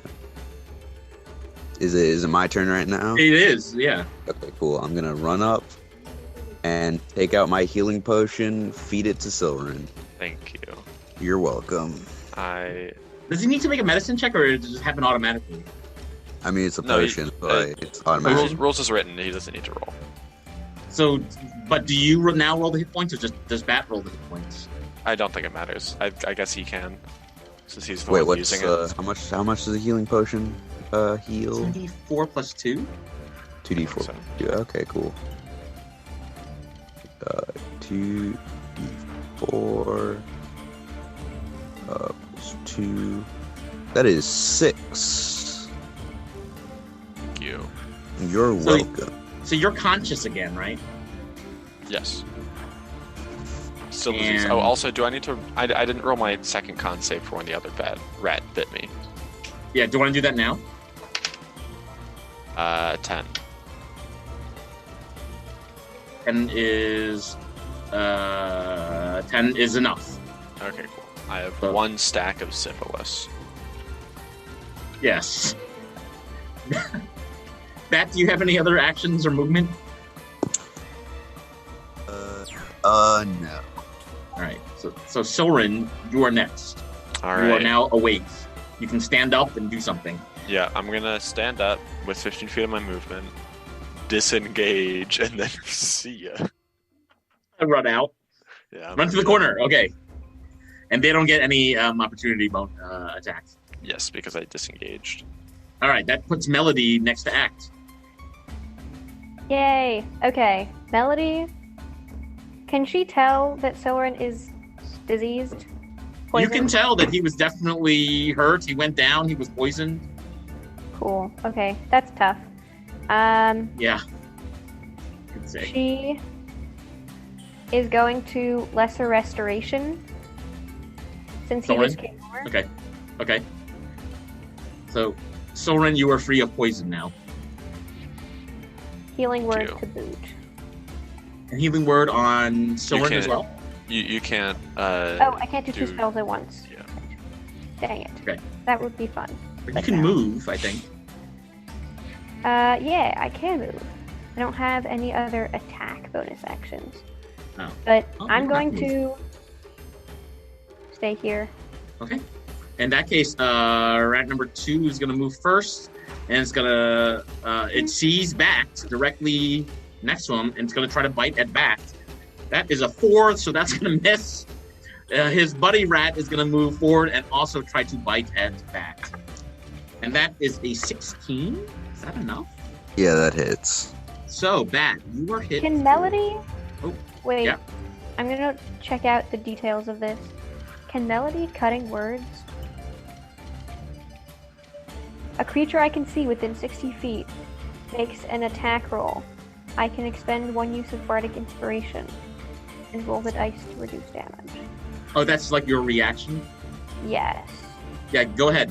Can I do that? Cool. Alright, I'm out of Bardic Inspiration dice. Okay.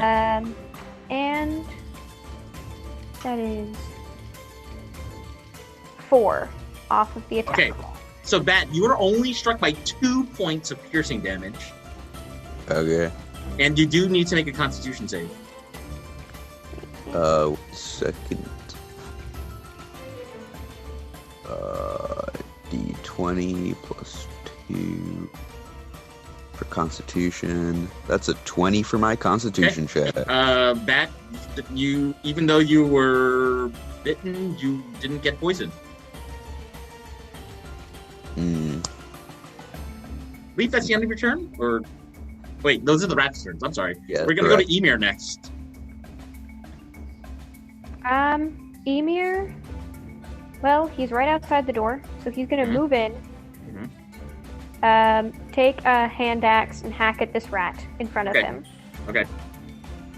And that is a 24 to hit. It hits.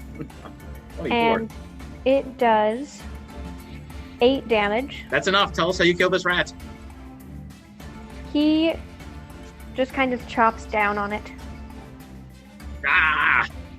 And then he... It's a bloody mess as he slams his axe into the body of this rat. Then he moves forward and uses his other hand axe to hit the second rat. Okay, go for it. And that is a 13 to hit. And that hits. Doing 5 damage. You almost kill this rat, Emir. You manage to slam into the side of this rat. It emits this horrible squelching, squeaking noise, it turns its attention to look at you. So it's not dead, but you managed to take out quite a bit of flesh from its side. It's bleeding everywhere. Sibo, you were last to act in this round. There's 1 rat remaining on the board. And I'm going to finish the job. Okay. And that is 16 to hit. That's enough. And with your Colossus bonus, you're going to kill this thing. Tell us how you kill this rat. I'm going to pierce its brain, and it just falls. Okay. So everybody in the party is going to get another 18 experience points for murdering 3 giant rats, and another 75 experience points for room and puzzle exploration. So what do we have now? 6 rat carcasses, a dead basilisk. We don't have my will to live. I haven't found that yet. I'm still looking. Okay. Melody notices the helmet that she's wearing is starting to feel a little tight. Feeling a little uncomfortable. Does that mean that when the rat hand grew from my head, it just like pushed the helmet up all the way? Yeah. Wow. Okay, cool. Also, I think I'm wearing 2 helmets. Oh, no. You can only pick 1 helmet. I have to choose one. Alright, Wait, what are your 2 helmets? I stole an iron helmet from a corpse. And then, because my AC was only 14, and then I found this magic helmet. And I'm gonna remove and toss aside the iron helmet. Yeah. And keep the magic helmet. It's this magic helmet that does feel a little tight all of a sudden. Huh. Doesn't hurt. It's just really uncomfortable. Can I put on the iron helmet? Yeah. Take it. It's a plus Sick. 1. Gives you +1 to your AC. Okay, Pog. Yeah, this D&D 5 for some reason doesn't do a lot of helmets, but Well, I think its helmets are usually included in the armor type that you're proficient in. But like as a separate item, sometimes you have to type in helmet as like a thing. You have like a magical... in the case of magic items. Well, there are also magic items that are like boots and gauntlets and gloves. But those don't like... Those are just like if you're wearing chainmail or plate mail or whatever, you just take off your things from your main armor and put on the magic item. Can I take off the helmet and just hold it under my arm? And then Emir is going to try... No, actually, Melody, you try to take the helmet off and you realize it is stuck. Wait, okay. Can I try harder? Melody, your head is starting to become gripped with pain, and you're worried if you try to pull it a little bit harder, it might actually damage yourself. Guys, I can't get the helmet off. So Sibo is gonna try to grab the bottom of the helmet and pull it horizontal. No. She is gonna stop anyone. Like, guys, I tried. The helmet is not coming off. That hurts. Can I inspect the helmet, see if anything Yes. has changed about it? Can you make an Arcana check, Soren? Can I also make an Arcana check? Yes. At disadvantage, because you can't see it right now, but Soren can. 7. 7? Oh. That's a no. That's an 11. Both of you cannot tell what is going on with this helmet and why it would be doing such a thing, but it's definitely not normal. Sibo got a 18 Arcana. Does he realize anything? You're pretty sure it's magical. It would help you if you could detect magic. Wait.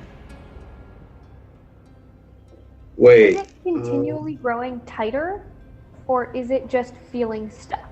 It's feeling stuck. Can I make a medicine check to see if Wasabi has the same disease as the rats that attacked us? Yeah, you could. 22. Yeah, Soren, using your clerical lore and knowledge, you're pretty sure that Wasabi is inflicted with similar, if not the same disease as the disease rats that you just fought. Which can't be good for Wasabi. I was wondering who has detect magic. I have a wand of detect magic, but it is out of charges for today. Oh. And I don't have detect magic prepared, so I can't do it as a ritual. Can Melody just... Pretty sure that's how it works. Wait, no, not Melody. Emir. I'll play for Emir for a second. And he'll try and open the door with force. Like pushing it? Yeah. He'll like try just gonna pushing die. it and like sliding it to one side and sliding it to the other on it. side. You're just gonna turn to a rat and die. This door feels stuck, Emir. But this is Emir's first time getting so close to the door, so the features on the door are really surprising to him. The beautiful red color in the eyes, the bright looking color of the long teeth, and the blood on the claws. It looks very lifelike. He tries to remove the eyes. Okay, could you have Emir roll the d6, please? Yes. That's a 3. And A 3. And as this is happening, Sibo is going to ready his bow just in case another 3 rats come out. And I'm asking Soren and Bat to help out because Melody is in pain, so she can't really do anything. Sorry, repeat that? So Emir is trying to open the door, and then I was just getting my bow ready to attack 3 additional rats if it comes out of the hole. Oh, yeah, sure. Then we can just whack-a-mole it, so we don't have to roll initiative. I'm gonna stand over here actually, and I'll peek my head through the door, and I'll have my bow prepared. So you're right. Okay, so you're in the doorway. Yeah. Emir, could you roll a d4 as well? That's a 2.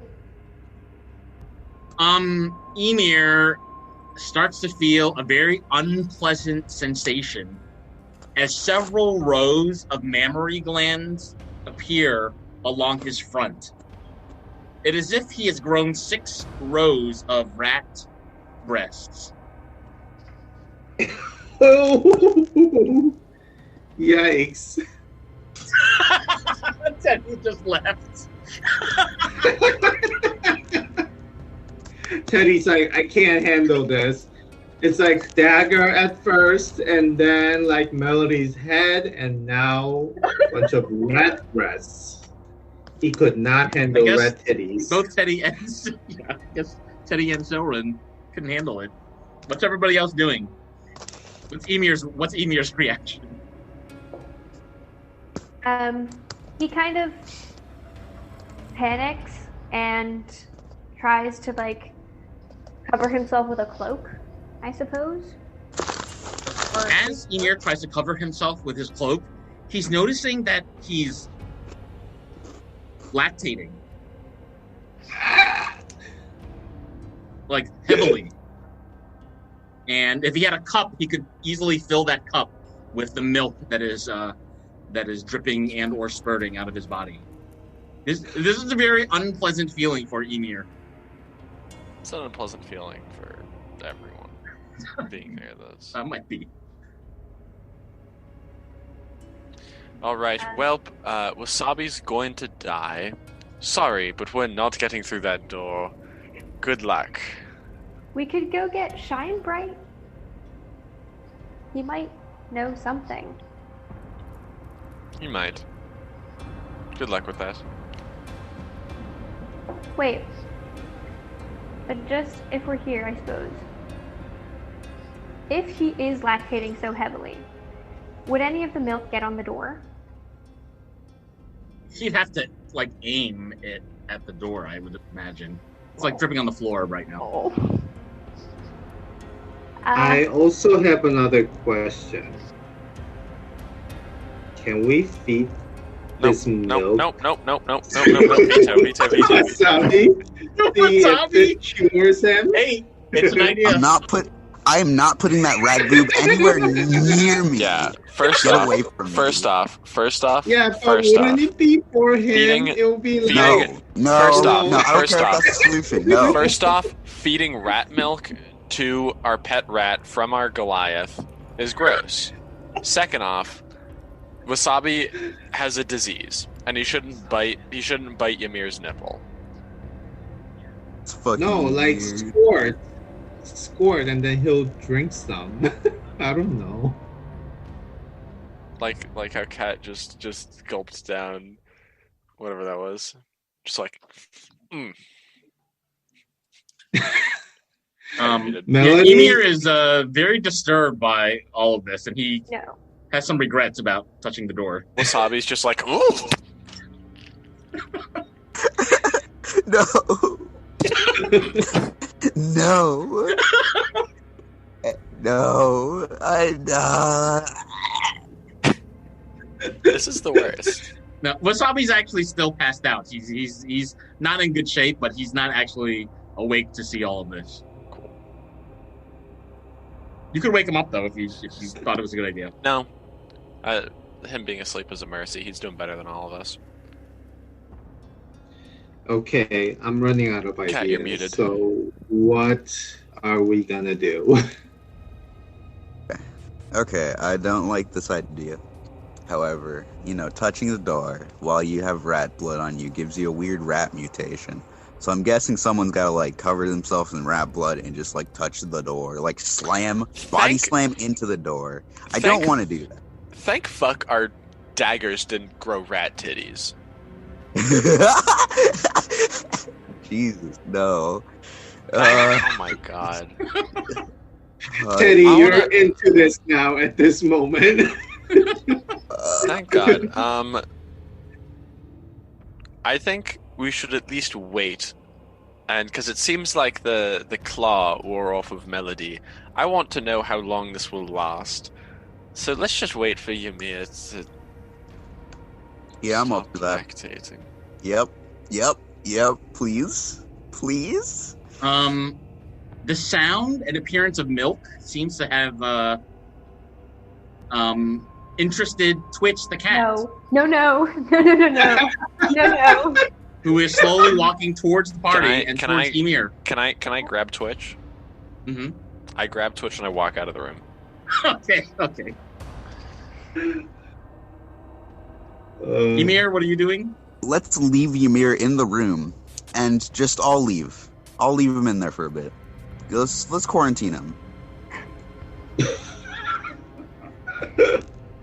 He turns to the wall, and Melody will head out to give him space.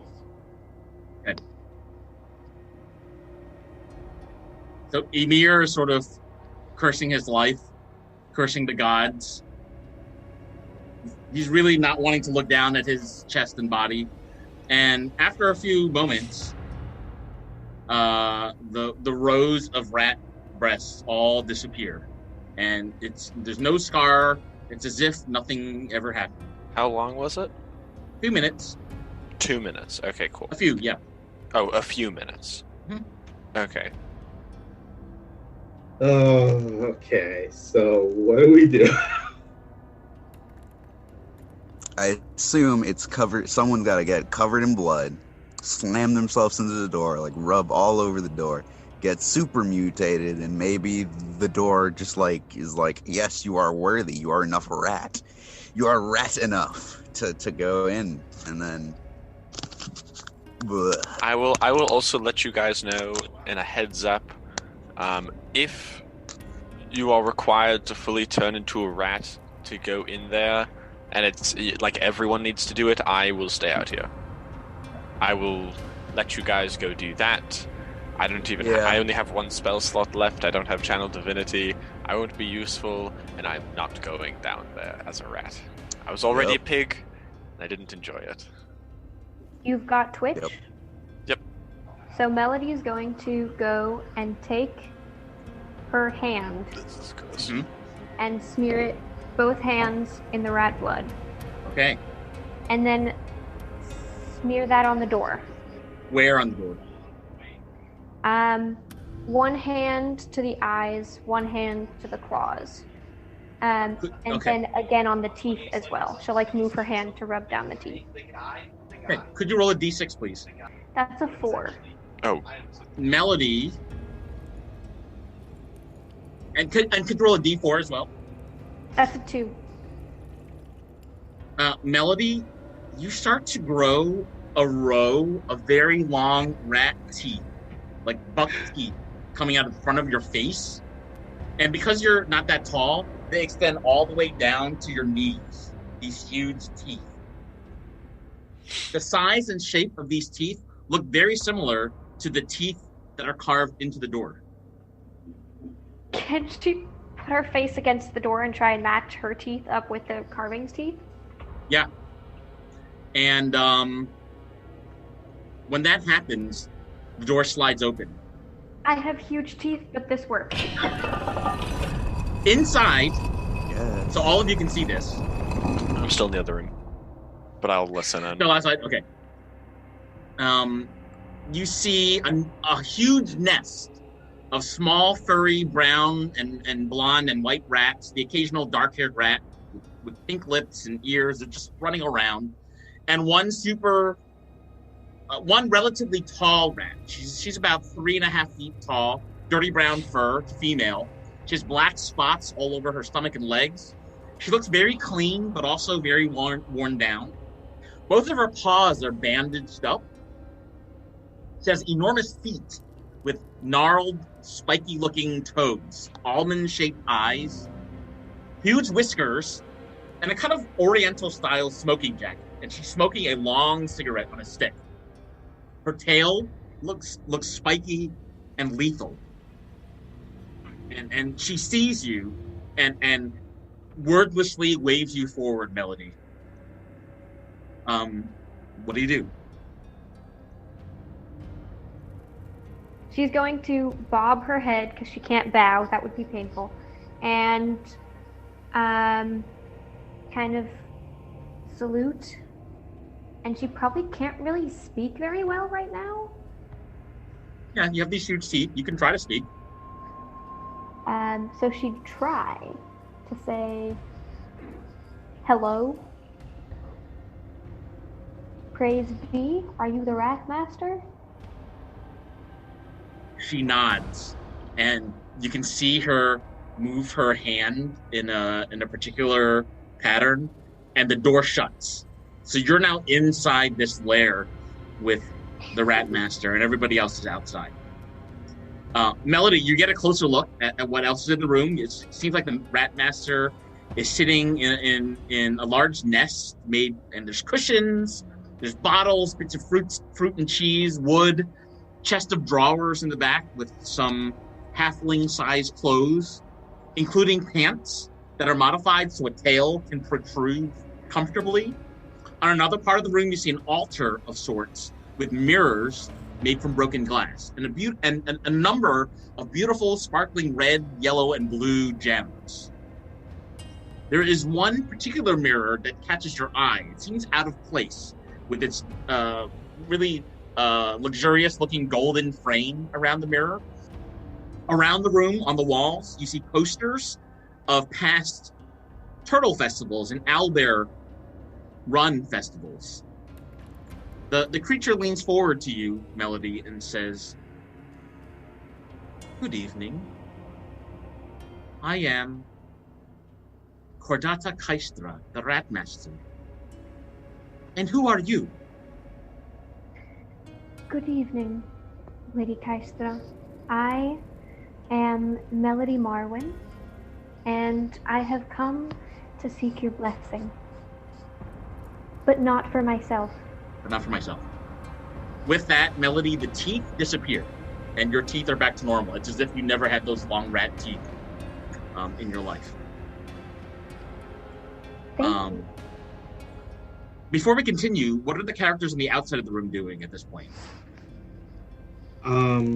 Sibo witnessed everything and grabbed Wasabi from Bat's pockets. Okay. And he's gonna hold him for just in case if Melody comes out or calls us, maybe we can enter. So he's gonna hold Wasabi. Okay. Bat, are you doing anything special? I guess I'll go in the room to check out this rat master. The door closed. Oh, okay, never mind. Then I'll stay outside and just chill out, I guess. Okay, and Emir? He's going to kind of step back from the door and look at it puzzledly. Okay.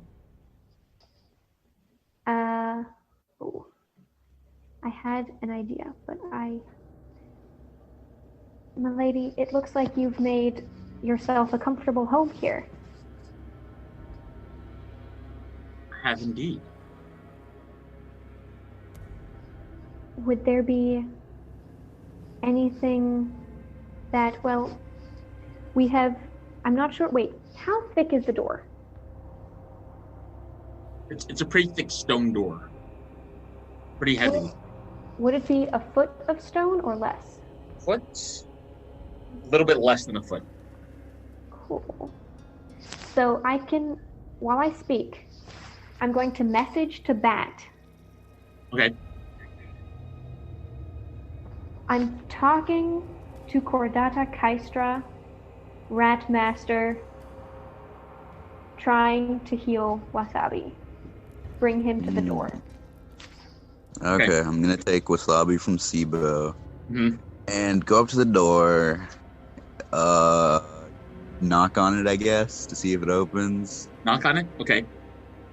Melody will turn to Cordata and say, "Lady, a good friend of mine, his best friend, is a rat named Wasabi, and Wasabi is in dire need of help and very ill. We've heard that you are perhaps the only one that could cure him. Would you be willing to do so?" So Bat, first of all, nothing happens. Melody, the Cordata leans forward and says, "I could help. And what would it mean to you to have this power? To protect your rat from disease? Or to become more powerful? Rats stand stronger in packs, as you know." And we have seen as we have made our way down here. And rats are more powerful when they are diseased. So for me to take the disease away and remove the affliction, what would it be worth to you? It would be worth having a member of our pack strong enough to fight without falling unconscious, having a member of our pack be returned to health so that we can continue to adventure together, having a member of our pack back with us, because when one of us falls, we don't all move on. We try our best to bring them with us. Yes, I see. Adventurers who are not rats also have their own packs. And Wasabi is a part of ours. Perhaps we can make an exchange.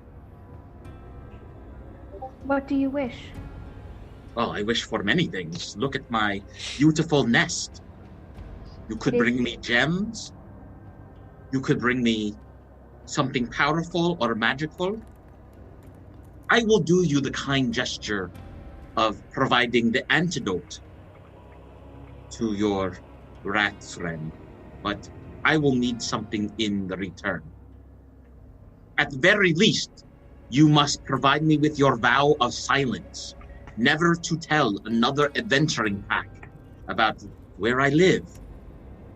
And if I discover that you have broken that vow, we will seek you out and find you and remove you from this world, as that is the way of the rat. Understood, milady. I do have a couple of magical items that might interest you. Yes.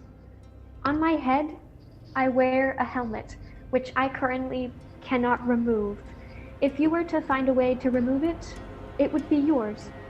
It seems to me to be a rather powerful helmet. Not only does it make me harder to hit, but I'm unafraid and can very difficultly be frightened. Melody, can you make a persuasion check with advantage? Looks like she's buying this. Persuasion. This is my spiel. Nat 20. Well, Melody Marwin, seems like we are partway to a deal. I will accept your helmet. And what other magic dost thou bring me today? Well, I would like to note that this helmet currently does not wish to leave my head, so if you were to convince it that your hands would be better than mine, I would gladly help you do so, but I presently know not how. Melody, it takes what feels like doesn't even last a second, but the rat whips out her tail and knocks the helmet off her head, and it falls onto the floor and rolls toward the rat and her nest. She kind of hops over, picks it up, inspects it, and puts it in her sort of area with the other mirrors and gems. Melody bows. Bless you, milady. Thank you. And I also hold this mug, which fills with any liquid you could imagine that does not harm or poison 3 times any a liquid, day. Even wine. Yes, even wine. And she pulls out Luke's legendary mug and thinks of the finest wine she's ever tasted. It fills with any liquid except for all the times that it doesn't. Now, could you please roll a d6, Melody? Please not a cat. Please not a cat. That's a 4. Yeah, we giving away the health regenerating helmet and the cat maker. I was kind of hoping it was going to be a cat, but no. The mug fills with a delicious blend of local white wine. Here you go, the rat looks very intrigued. And with this helmet and this mug, does that satisfy you? I can promise my vow of silence. This does. Leave your rat friend with me for a week. I will heal him, and you shall return, and he will be back healthy as ever. But remember the vow. Master Splinter. If you break the vow and sully the promise of silence, we will find you, as that is the way of the rat. May I speak with my pack regarding this place? She does another movement with her arm, and the stone door whooshes open, and the rest of your party can see you. And the door is wide open. And at the front of the door is Bat, holding Wasabi. This here is our pack member, Wasabi, and she gestures Wasabi forward. Bat Wasabi forward. And I ask your permission to speak about this place and this adventure with my pack. Gestures out to everyone in the room. Bat, any reaction? Anybody else? Any reaction? I'm gonna say you better not turn Wasabi into a humanoid. Or, mutate Wasabi in any ways to the rat master, whatever. She makes some movements with her hands to you, Bat, and says, I follow and practice the way of the rat. What you speak of would never happen in my stead. Okay, I would be here to heal your friend. Okay, cool, good. That's all I need. Leave him with me 1 week, and you shall return, and he will be as healthy as ever. But remember the vow, and she looks at all of you in your eyes one by one. If you break the vow, we will find you. We are rats. We are everywhere. Yep. Okay. Yeah, I'm good. Pulls out her hands, her paws to you, Bat, and asks for wasabi. I pass over wasabi. She like sniffs at wasabi and cradles wasabi in her arms and starts to use her claws and feet to kick up a small sort of like cradle area cot for wasabi next to her nest. She looks over at the party and says, "You will be treated well." Okay. You better treat him well. Thank you. Yeah, Sibo is also gonna bow and then, like show gratitude in his own way. Okay. Ymir just kind of gawps. But then when Melody and Sibo bow, he bows as well. Soren, what are you doing? Can you see all this? Are you looking in? Nope. Fully still scarred from the rat titties and lactation. So sitting in the other room, petting a fluffy cat, not letting her go near, not going near myself, hearing a conversation and hoping that everyone doesn't die. But if they do, better to still stay in here. She beckons Melody forward wordlessly with her finger and says, "Bard, step forward." She does. She does some sort of incantation with her hands. You feel a rush of blood to your head, and all of a sudden, you feel like you have somehow gained wisdom and experience, and your character has leveled up instantly. Wow. Wow, wait, so she's... Five now, I think? She gets enough XP to go to the next level? Oh, no, she gets all the bonuses. Ooh, cool. Yeah. Do we still have our XP? You still have your XP. So you still have your current XP, but now Melody gets all the bonuses that's tied to level 5.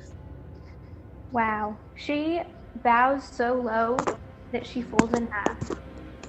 I am very grateful for you and your gift. She bows and you and says, "Remember the vow." She then turns to the rest of the party and says, "You, monk," and wordlessly beckons you forward. Cool, I'll walk up. She asks you, "Do you understand the vow?" Not really. "I practice the way of the rat. I am the rat master, Cordata Kaistra." Yeah, I understand that. "My rats can cause disease, and I can take it away." Yeah. "What would you have with this?" What would I add with what? Your like powers?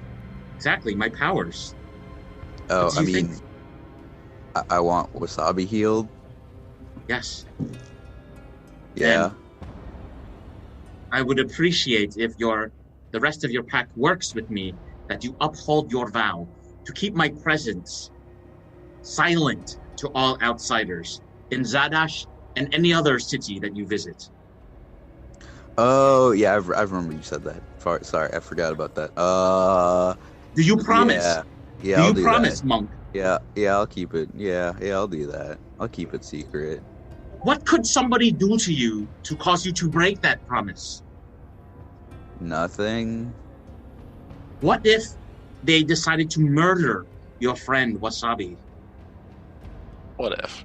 Then Why are I'm you getting asking? revenge. I don't know what does that have to do with you? Would you break the Someone murders vow? Wasabi, I'm gonna go kill Would someone. you break the vow? No. What? With one hand, her left hand, you feel this rush of blood sensation go to your head, and you feel as if you have gained wisdom and power and experience, and you are now a level 5 monk. Sick. Hey, are you guys good in there? Are you guys being murdered? I'm kind of just chilling. I want to verbally check in. You guys No, good? we're good. All right. No. Is it safe? Is the milk still there? So No, at the this milk's not moment, there. Sibo is going to look back and ask Soren, just silently, say, make a hand gesture for Soren to come in and bow. Okay. I will make sure the cat is restrained. How? Like you're holding onto it or something, or what are you doing? Yeah, just so she's not like loose in a room full of rats. Oh, okay, gotcha. Hello, I'm assuming the rat master's there. I want to preface this before I walk in with I'm holding a cat. She's not mine. I'm making sure she doesn't eat your children. So, Are you saying all this, Soren? Yes, I'm saying this out loud. I'm just letting you know, so I don't. It's not like threatening or whatever when I walk in with a cat. Just letting you know, and then I walk in. Hello. I'll do a little bow. She just sort of blinks at you, and then turns her attention to Emir, and wordlessly beckons him forward with her finger. Emir, what would you like to do? He nods and steps forward nervously. Yes. Goliath, Bows. fighter, dost thou understand the vow? I do. Bows. And what would cause you to break such a vow? Nothing, ma'am. Nothing. What if you lost your honor? What if you lost your family? My family has already been lost, and I left them by choice. Man, I don't know his backstory. And This is canon now. well, I left them by choice, and sorry, Brett. You can't just kill the Amir's family. So let's keep going. So family would not be an issue, and these friends would never break my trust. Never break your trust. Interesting. You trust them with your life. I do, and they have upheld that thus far. And so I will need to trust you with this promise. You can. And if you break this promise, we will find you. The way of the rat will always find its prey. So I heard. And she makes a movement with her left hand, and with a whoosh and a rush of blood that goes to your head, you feel as if you gained wisdom and experience, and you are now a level 4 fighter. Thank you. He bows and scoots backward. He bows wordlessly and continues to smoke with a cigarette. She turns her attention to look at Sibo and Soren. And Sibo is still bowing. I will also bow. I kind of just look around the room. Oh. Okay. She wordlessly beckons you forward, Sibo. And Sibo goes forward. She looks down at you and says, a ranger has an oath to protect. His oneness with nature, is it not? That is correct. I have secrets to protect, as I follow and practice the way of the rat. And if I bestow my help and power upon thee and thine party, you must protect my secret and never tell another soul about my presence here in the temple beneath Malo Misto. I understand, Rat Master. She winks at you, Sibo, and does a motion with her left hand. And all of a sudden, you feel a rush of excitement and energy crackle through your body and brain. And you feel as if you've now gained wisdom and experience. And you now, when you blink, you realize you are now a level 5 ranger. Let's go, Teddy! And Sibo bows again Oh, and say thank you, Pog. Ratmaster. A leave 15. Melody is going to walk over to Silrin and take Twitch and hold her gently to her chest, but so that she cannot get out and move. And step aside. The Ratmaster looks at the party, and she holds her fist in the air and slowly curls out at each finger one by one. And as she does so, Melody, you feel yourself losing your grip from Twitch, and Twitch falls onto the floor. I'll grab Twitch so she doesn't go eat rats. Wordlessly, the Ratmaster beckons Twitch forward to cross the threshold into her room and her nest. So Soren's trying to prevent this from happening. Soren, what are you doing? I sort of instinctually just grab her, but then if the Ratmaster's like, nope, come over, I was like, oh, all right. Okay. Melody, any reaction?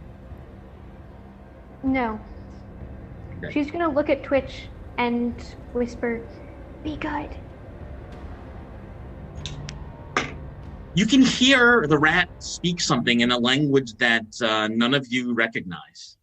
And as Twitch steps forward, you can see Twitch calmly sit down and look up at this large rat and listen to what it is that the rat is saying. You can observe as they are engaged in some sort of conversation. Twitch is licking her paws and kind of nodding her head. And after a few moments, you see the Ratmaster lift her left arm, and you can see Twitch kind of jump a little bit, as if she was struck by some sort of electricity, and walk back towards the party, looking up at Melody, as if to, like, it's beckoning you to pick her up, Melody. She reaches down to cradle Twitch and pets her on the head. Nicely done. It seems like she's purring and very happily reunited with you. She'll just keep petting Twitch. She's happy. The Ratmaster looks over at Solrin and says, "And what say you, cleric?" About the oath? About the oath, about the promise, yes, indeed. What else? I Would it wasn't be? here when you initially said it, but I was listening from the other room. I'm assuming it's don't tell people about here. I'm super down to do that. I wasn't exactly planning on telling anyone anyway. We don't exactly really have friends. Aside from one wizard, but he can suck it, in all honesty. So, yeah. No, I mean, I will not willingly tell anyone else about this place. You will not ever tell anyone about this place. Yeah. Willingly or not. Yes. How serious is your promise? How will you demonstrate the value of your vow? What vow? I didn't take a vow. I would like you Because- to take a vow No. of silence. No. To never reveal that I am here, living Never reveal beneath. what? Reveal what? I don't know what you're talking about. She laughs kind of mirthfully and says, "Very funny, cleric." And she sort of whiplashes her tail to pat you on the head with her very long tail. It doesn't hurt at all, but she's like patting you on the head with it. To be clear, I did take the vow. That was me demonstrating it. Yeah. You can tell that she gets that. She says, "Step forward then, cleric." I step forward. She makes some sort of weird, again, movement with her left hand. It looks almost the same as everybody else's. And there's a rush of energy that crackles through your spine and goes from the base of your body all the way up to your brain. And you feel as if you've gained insight, experience, and wisdom. And when you blink your eyes, you see that you are now a level 4 cleric. Ooh. Does that also mean my training is now mute? Correct. Okay. Cool. She says to you all, "You know where Cordata lives. Do not reveal my presence to others, as my army lives within these walls and throughout the walls of the entire kingdom." Yeah. Real quick, also, while we have you here,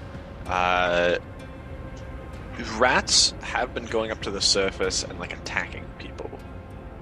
That's not good. I don't know how much control you have over them, but if at least for your direct interests of staying a secret, that's very counterproductive. She says to you, "Cleric, I have a suspicion about what is going on, and you must trust that it is indeed for the common good. But I will warn you, there is something quite nasty afoot happening in the city of Zadash." Yeah. No, I mean, well, yeah. There's also a cult. I don't know how much you know about them. The what is it? The Coil of Mayhem. The faction. I do know of them. Yes. I think they're involved with the threat that exists in Zadash. Yes. What do you know about addiction? Like as the concept? Yes. It's when someone builds up a psychological or chemical reliance on something, and it's very difficult to stop.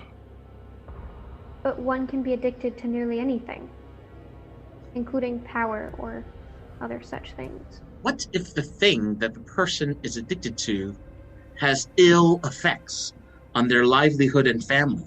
Would you say not? It would be a good idea to end the source of that addiction. That's most addictions. Well, I can tell you that many people in Zadash are becoming addicted to a drug that we would like to rid the city of. Okay. Do you know anything else about this drug? My rat kin are currently, shall we say, researching the different wards of Zadash to locate the source. But gotcha. Hard warning to you, it could be in the honey, in the flour, in the salt. We don't know how this drug is being made or how it is being distributed. But something about foodstuffs and food supplies is where I would investigate. And what ill effects does this drug produce? Addiction, slowness, impotence.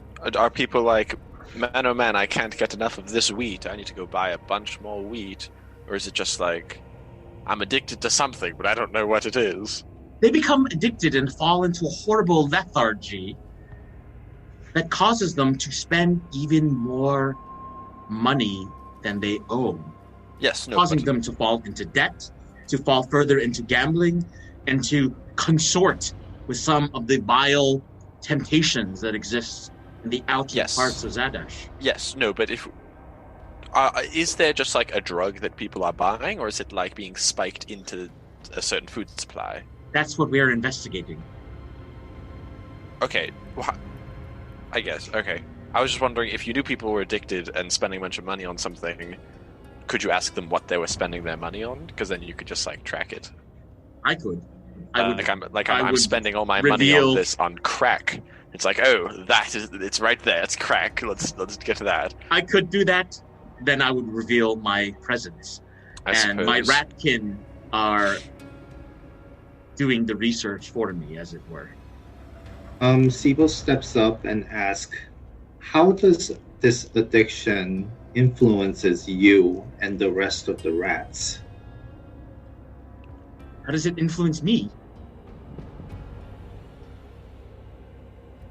Is this just a warning for us, the party, that we're going back, or Oh no. are you telling us something that is concerning to you and your well-being? It is quite concerning to me. I don't want my ratkin to fall prey to this drug. We want the food supply that we have access to continuously be clean. We need fresh produce and vegetables delivered to taverns and restaurants on a regular basis. And if local people are falling lethargic, sleeping the day away, staying at home,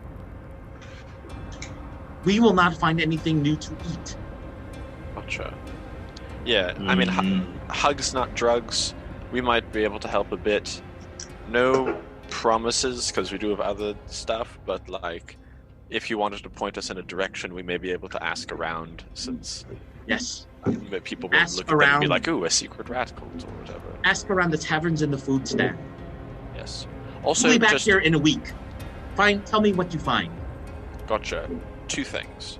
First, I know your ratkin are investigating, and I'm assuming your ratkin are like these guys, and I gesture to the rats that attacked us, or I don't know exactly what the deal is, but people are quite mad about them. They did attack a little girl and nearly kill her.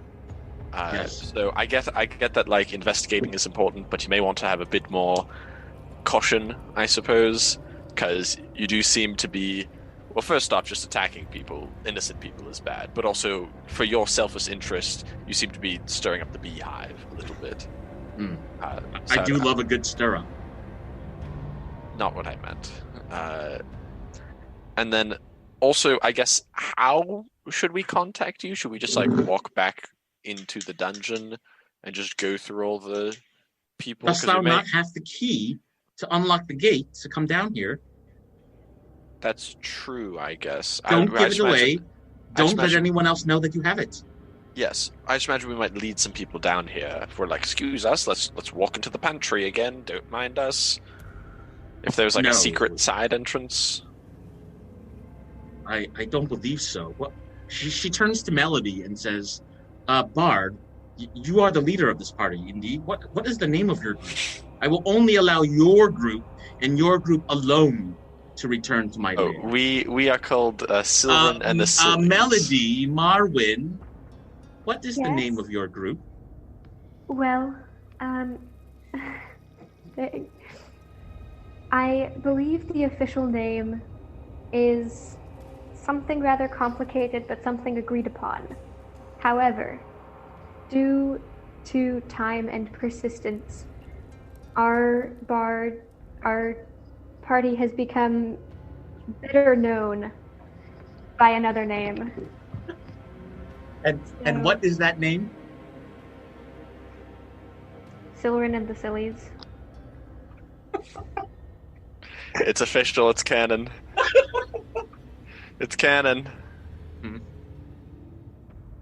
Moving forward, only Silrin and the Sillies may return to visit me. Do not hire any hirelings to your group. Do not let any outsiders join you. Your pack is your pack. That goes for your kitten. That goes for Wasabi. Understood? Understood. I will see you back here in 1 week. See you in 1 week. And she says something in a language that you don't understand, and she moves her right hand as in a movement to shut the door, and the stone door shuts, leaving the rest of you in this room with all these rat carcasses on the ground. Go ahead and give yourself 110 experience points for interacting with the Rat Master. In game time, it's somewhere around 6:30, 7 o'clock at night. In real world time, this could be a good time to break and pause. The party could also just decide to go back home and rest, and we'll call it a night. I mean, how are people feeling? I think go back home and call it a night would be good. Okay. Wait, it's about what time? About 6:30 in the game at night. Could Melody go and take her letter of recommendation to check in and get organized with the scholarly folks about learning feline and then go home. She doesn't want to actually take a lesson, but just like get things together. So maybe I'm thinking the best way to handle this might be if the whole party is in agreement that they're done with the dungeon for now, to go back home to the mighty quill and rest up, and then we can do the other conversations on Discord for any additional tasks that you might want to do, like selling or buying things, or like delivering this letter. We can arrange that on Discord. Sounds good. Okay. That's it for today's session. How are we feeling? What are we thinking? So one last question. So basically we don't have to pay anybody else to basically train us or level us up. We skip that whole thing because we got bestowed with level ups. It looks like the Rat Master leveled you up somehow with her abilities. Yeah, so we don't, in other words, we don't have to consume time to train or to pay the money to get trained, right? Looks like. Wow. Sounds good to me. Yeah. You might want to keep a good relationship with this person if you want to have access to that. Yeah. Wrinkle in the game.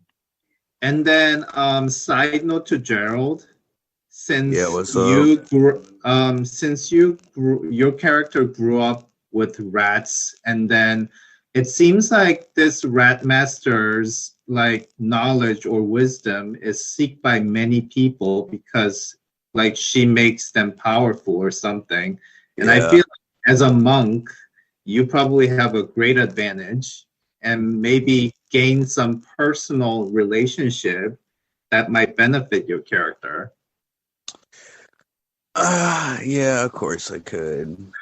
So maybe you can think about it for a week and perhaps you can come up with some, solutions or some, like thoughts for your own character. And maybe that would be cool. You have a whole week to think about, or maybe more than a week since maybe more than a week. Yeah. So just a thought. Thank you. Hail the Rat Master!